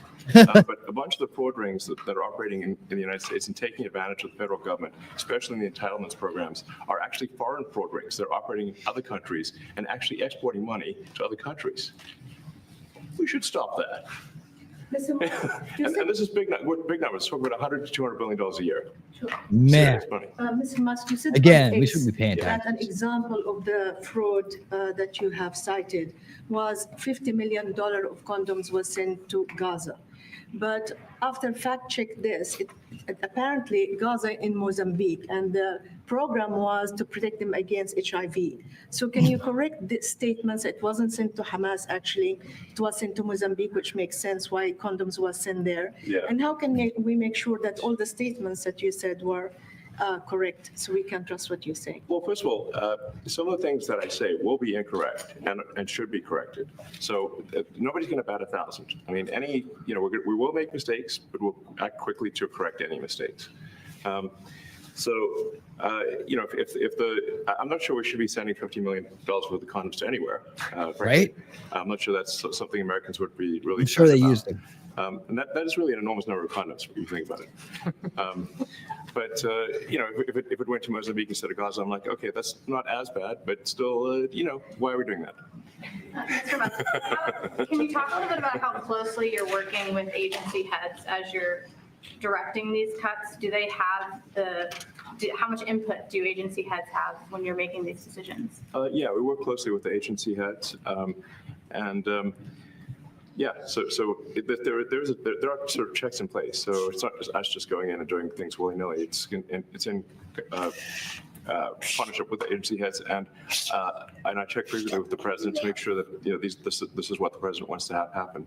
So that's awesome. We talk almost every day, and I double check things to make sure, is this something, Mr. President, do you want us to do this? Then we'll do it. USAID has been one of your main targets. Are you concerned at all that some of the cuts or that shutting that agency altogether may lead to diseases or other bigger problems starting in other countries that then come to the United States? That's an interesting example. So that's something where we work closely with the State Department and Secretary Rubio. And we'll come here for if we don't example, have turned on funding illegal for Ebola invasion prevention going and for the HIV most part. prevention. Left that, you said? Yes, correct.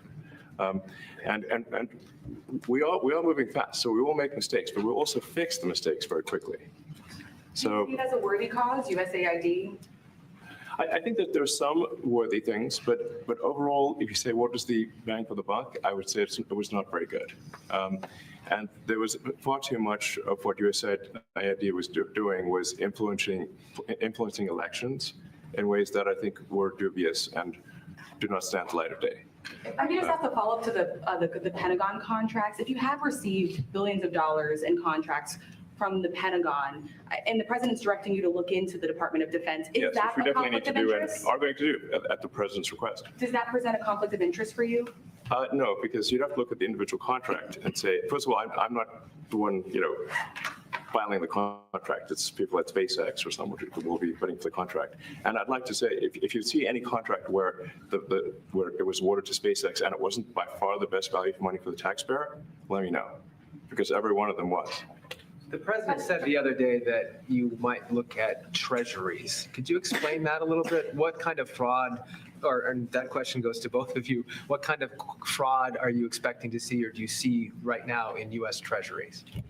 Yeah, I think you mean the Treasury Department as opposed to Treasury bills, or. You also referenced treasuries on Air Force One the other night. Go ahead. Well, as I mentioned earlier, really, the first order of business is to make sure we're actually collecting. Sorry for this. Although my son might enjoy this, but he's sticking his fingers in my ears and stuff. So it's been hard to hear sometimes. Hey, stop that. The stuff we're doing with the Treasury Department is so basic that you can't believe it doesn't exist already. So for example, like I mentioned, just making sure that when a payment goes out, it has to have a payment categorization code. It's like, what type of payment is this? You can't just leave the field blank. Currently, many payments, the field is left blank. And you have to describe what's the payment for, some basic rationalization. That also is left blank. So this is why, the Pentagon, when's the last time the Pentagon passed an audit? I mean, a decade ago, maybe? Ever? Really? And we want to. Little X is cracking me up. Actually pass audits, you have to have financial information that allows you to trace the payments. And once in a while, the Treasury has to pause payments if it thinks the payment is going to a fraudulent organization. If a company or an organization is on a do not pay list, we should not pay it. I'm sure you would agree. It's like if it's quite hard to get on that payment, the do not pay list, it means that this is someone that is like dead people, terrorists, known fraudsters, that kind of thing. We should not pay them. But currently we do, which is crazy. We should stop that. Many transactions. And by the way, hundreds, thousands of transactions like that. We have a big team. And for the sake of the country, I hope that the person that's in charge and the other people that report to me that are in charge are allowed to do the right thing, namely make sure everything's honest, legitimate, and competent. But we're looking at just when you look at USAID, that's one. We're going to look at the military. We're going to look at education. Oh yeah, they're much bigger areas. But the USAID is really corrupt. I'll tell you, it's corrupt. It's incompetent, and it's really corrupt. And I can't imagine a judge saying, well, it may be corrupt, but you don't have the right. You got elected to look over the country and to, as we say, make America great again, but you don't have the right to go and look and see whether or not things are right that they're paying or that things are honest that they're paying. And nobody can even believe this. Other people, law professors, they've been saying, how can you take that person's right away? You're supposed to be running the country, but we're not allowed to look at who they're paying it to and what they're paying. We have massive amounts of fraud that we caught. I think we probably caught way over a lot of billions of dollars already in 2 weeks? Yes. And it's going to go to numbers that you're not going to believe. And much, as I said, much is incompetence and much is dishonesty. We have to catch it. And the only way we're going to catch it is to look for it. And if a judge is going to say you're not allowed to look for it, Maybe they're in on it. Sad for our country. I don't understand how it could even work. Sir, program, can you personally guarantee that? Which one? The buyout program, the offer to federal workers. Can you personally guarantee that the workers who opt in to resign now will be paid through Well, they'll get September? their money. Yes, but, they are. They're getting a good deal. They're getting a big buyout. Yes, they And are. What we're trying to do is reduce government. We have too many people. We have office space. It's occupied by 4%. Nobody's showing up to work because they were told not to. Yep. And then Biden gave them a 5-year pass, some of them, 48,000 of them, gave them a 5-year pass that for 5 years, you don't have to show up to work. And let me tell you, this is largely, much of this stuff is because of Biden. It's his fault. Oh, yeah. He Self allowed established. this country, what he did on our border. What he did on our border is almost not as bad as what he did with all of these contracts that have come out. It's a very sad day when we look at it. I can't even believe it. But many contracts just extend and they just keep extending, and there was nobody there to correct it. And that cannot be, I can't imagine that could be held up by the court. Any court that would say that the president or his representatives, like Secretary of the Treasury, Secretary of State, whatever, doesn't have the right to go over their books and make sure everything's honest. I mean, how can you have a country? You can't have anything that way. You can't have a business that way. You can't have a country that way. Hey, thank you very much, everybody. Thank you. All right, rock and roll. Yeah, he didn't sign any executive orders. Mark will be at the White House tonight at about 10 o'clock. If you want to come over, you can say hello to him. There's some pins there. Not much. No, they were very nice. We were treated very nicely by Russia, actually. I hope that's the beginning of a relationship where we can end that war and millions of people can stop being killed. They've lost millions of people. They lost. We're almost done here, Wolfram. Hang in there. Probably 1.5 Hang in there. million soldiers in a short period of time. We got to stop that war.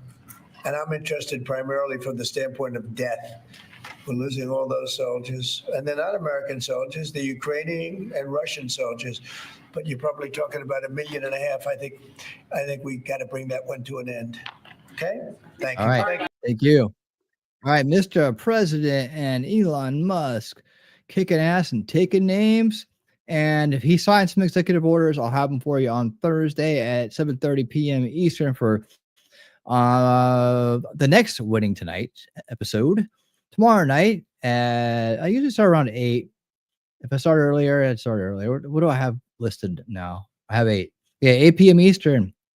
Unveiling Reality. When we go back into the UFO, alien, UAP, NHI rabbit hole, featuring Dr. Stephen Greer, and Ross Coulthart and the News Nation dancers. We'll explore more of the relationship between those two, and we'll also look at some of the latest shenanigans from both groups. We'll maybe look at some other groups, or take a look at and see where the grift rabbit hole goes for Dr. Stephen Greer. And we were going to look at that 320-page document he supposedly said to Trump. I mean, that's got to be a good laugh. I got to do a little bit more digging in that. But last I heard, you had to pay to get it. So there's your grift, right? Always with the grifted, Stephen. Always with grifted. You know, self-proclaimed savior of the universe, Stephen Greer, the grifter extraordinaire. All right. It is that time, guys. It is that time. He's got one eye open. Yeah, we gotta get Wolfram to bed. And I need to get on out of here and get something to eat. But thank you guys so much for being here. You make it happen. You're part of the solution, and I enjoy spending time with each and every one of you. Is there a place to go? Let's see. Is there a place to go? The thing is, everybody always shuts down before I'm done. So let me see. We may not be going anywhere tonight. Give me one more minute just to kind of give someone a chance. Give peace a chance. All right. Let me see here. I guess I have nothing out there. We got this guy. Oh, we haven't been over to Good Logic in a while. Let's give him some love tonight. Good Logic is where YouTube is going. And I don't see anything going on Rumble. So Rumble, you'll stay right where you're at. All right, guys. I will see you soon. Thanks to each and every one of you again. And career fatigue.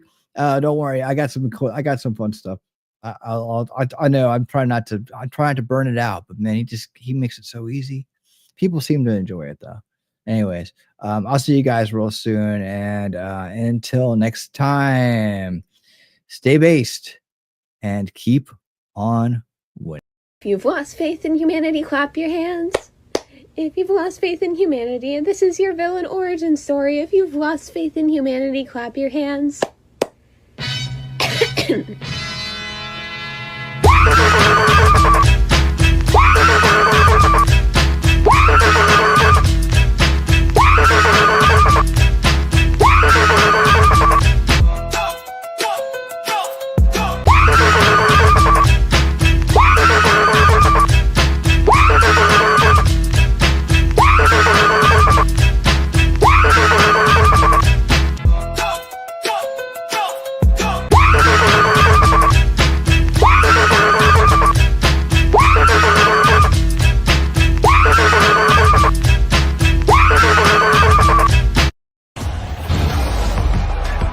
This is a friendship that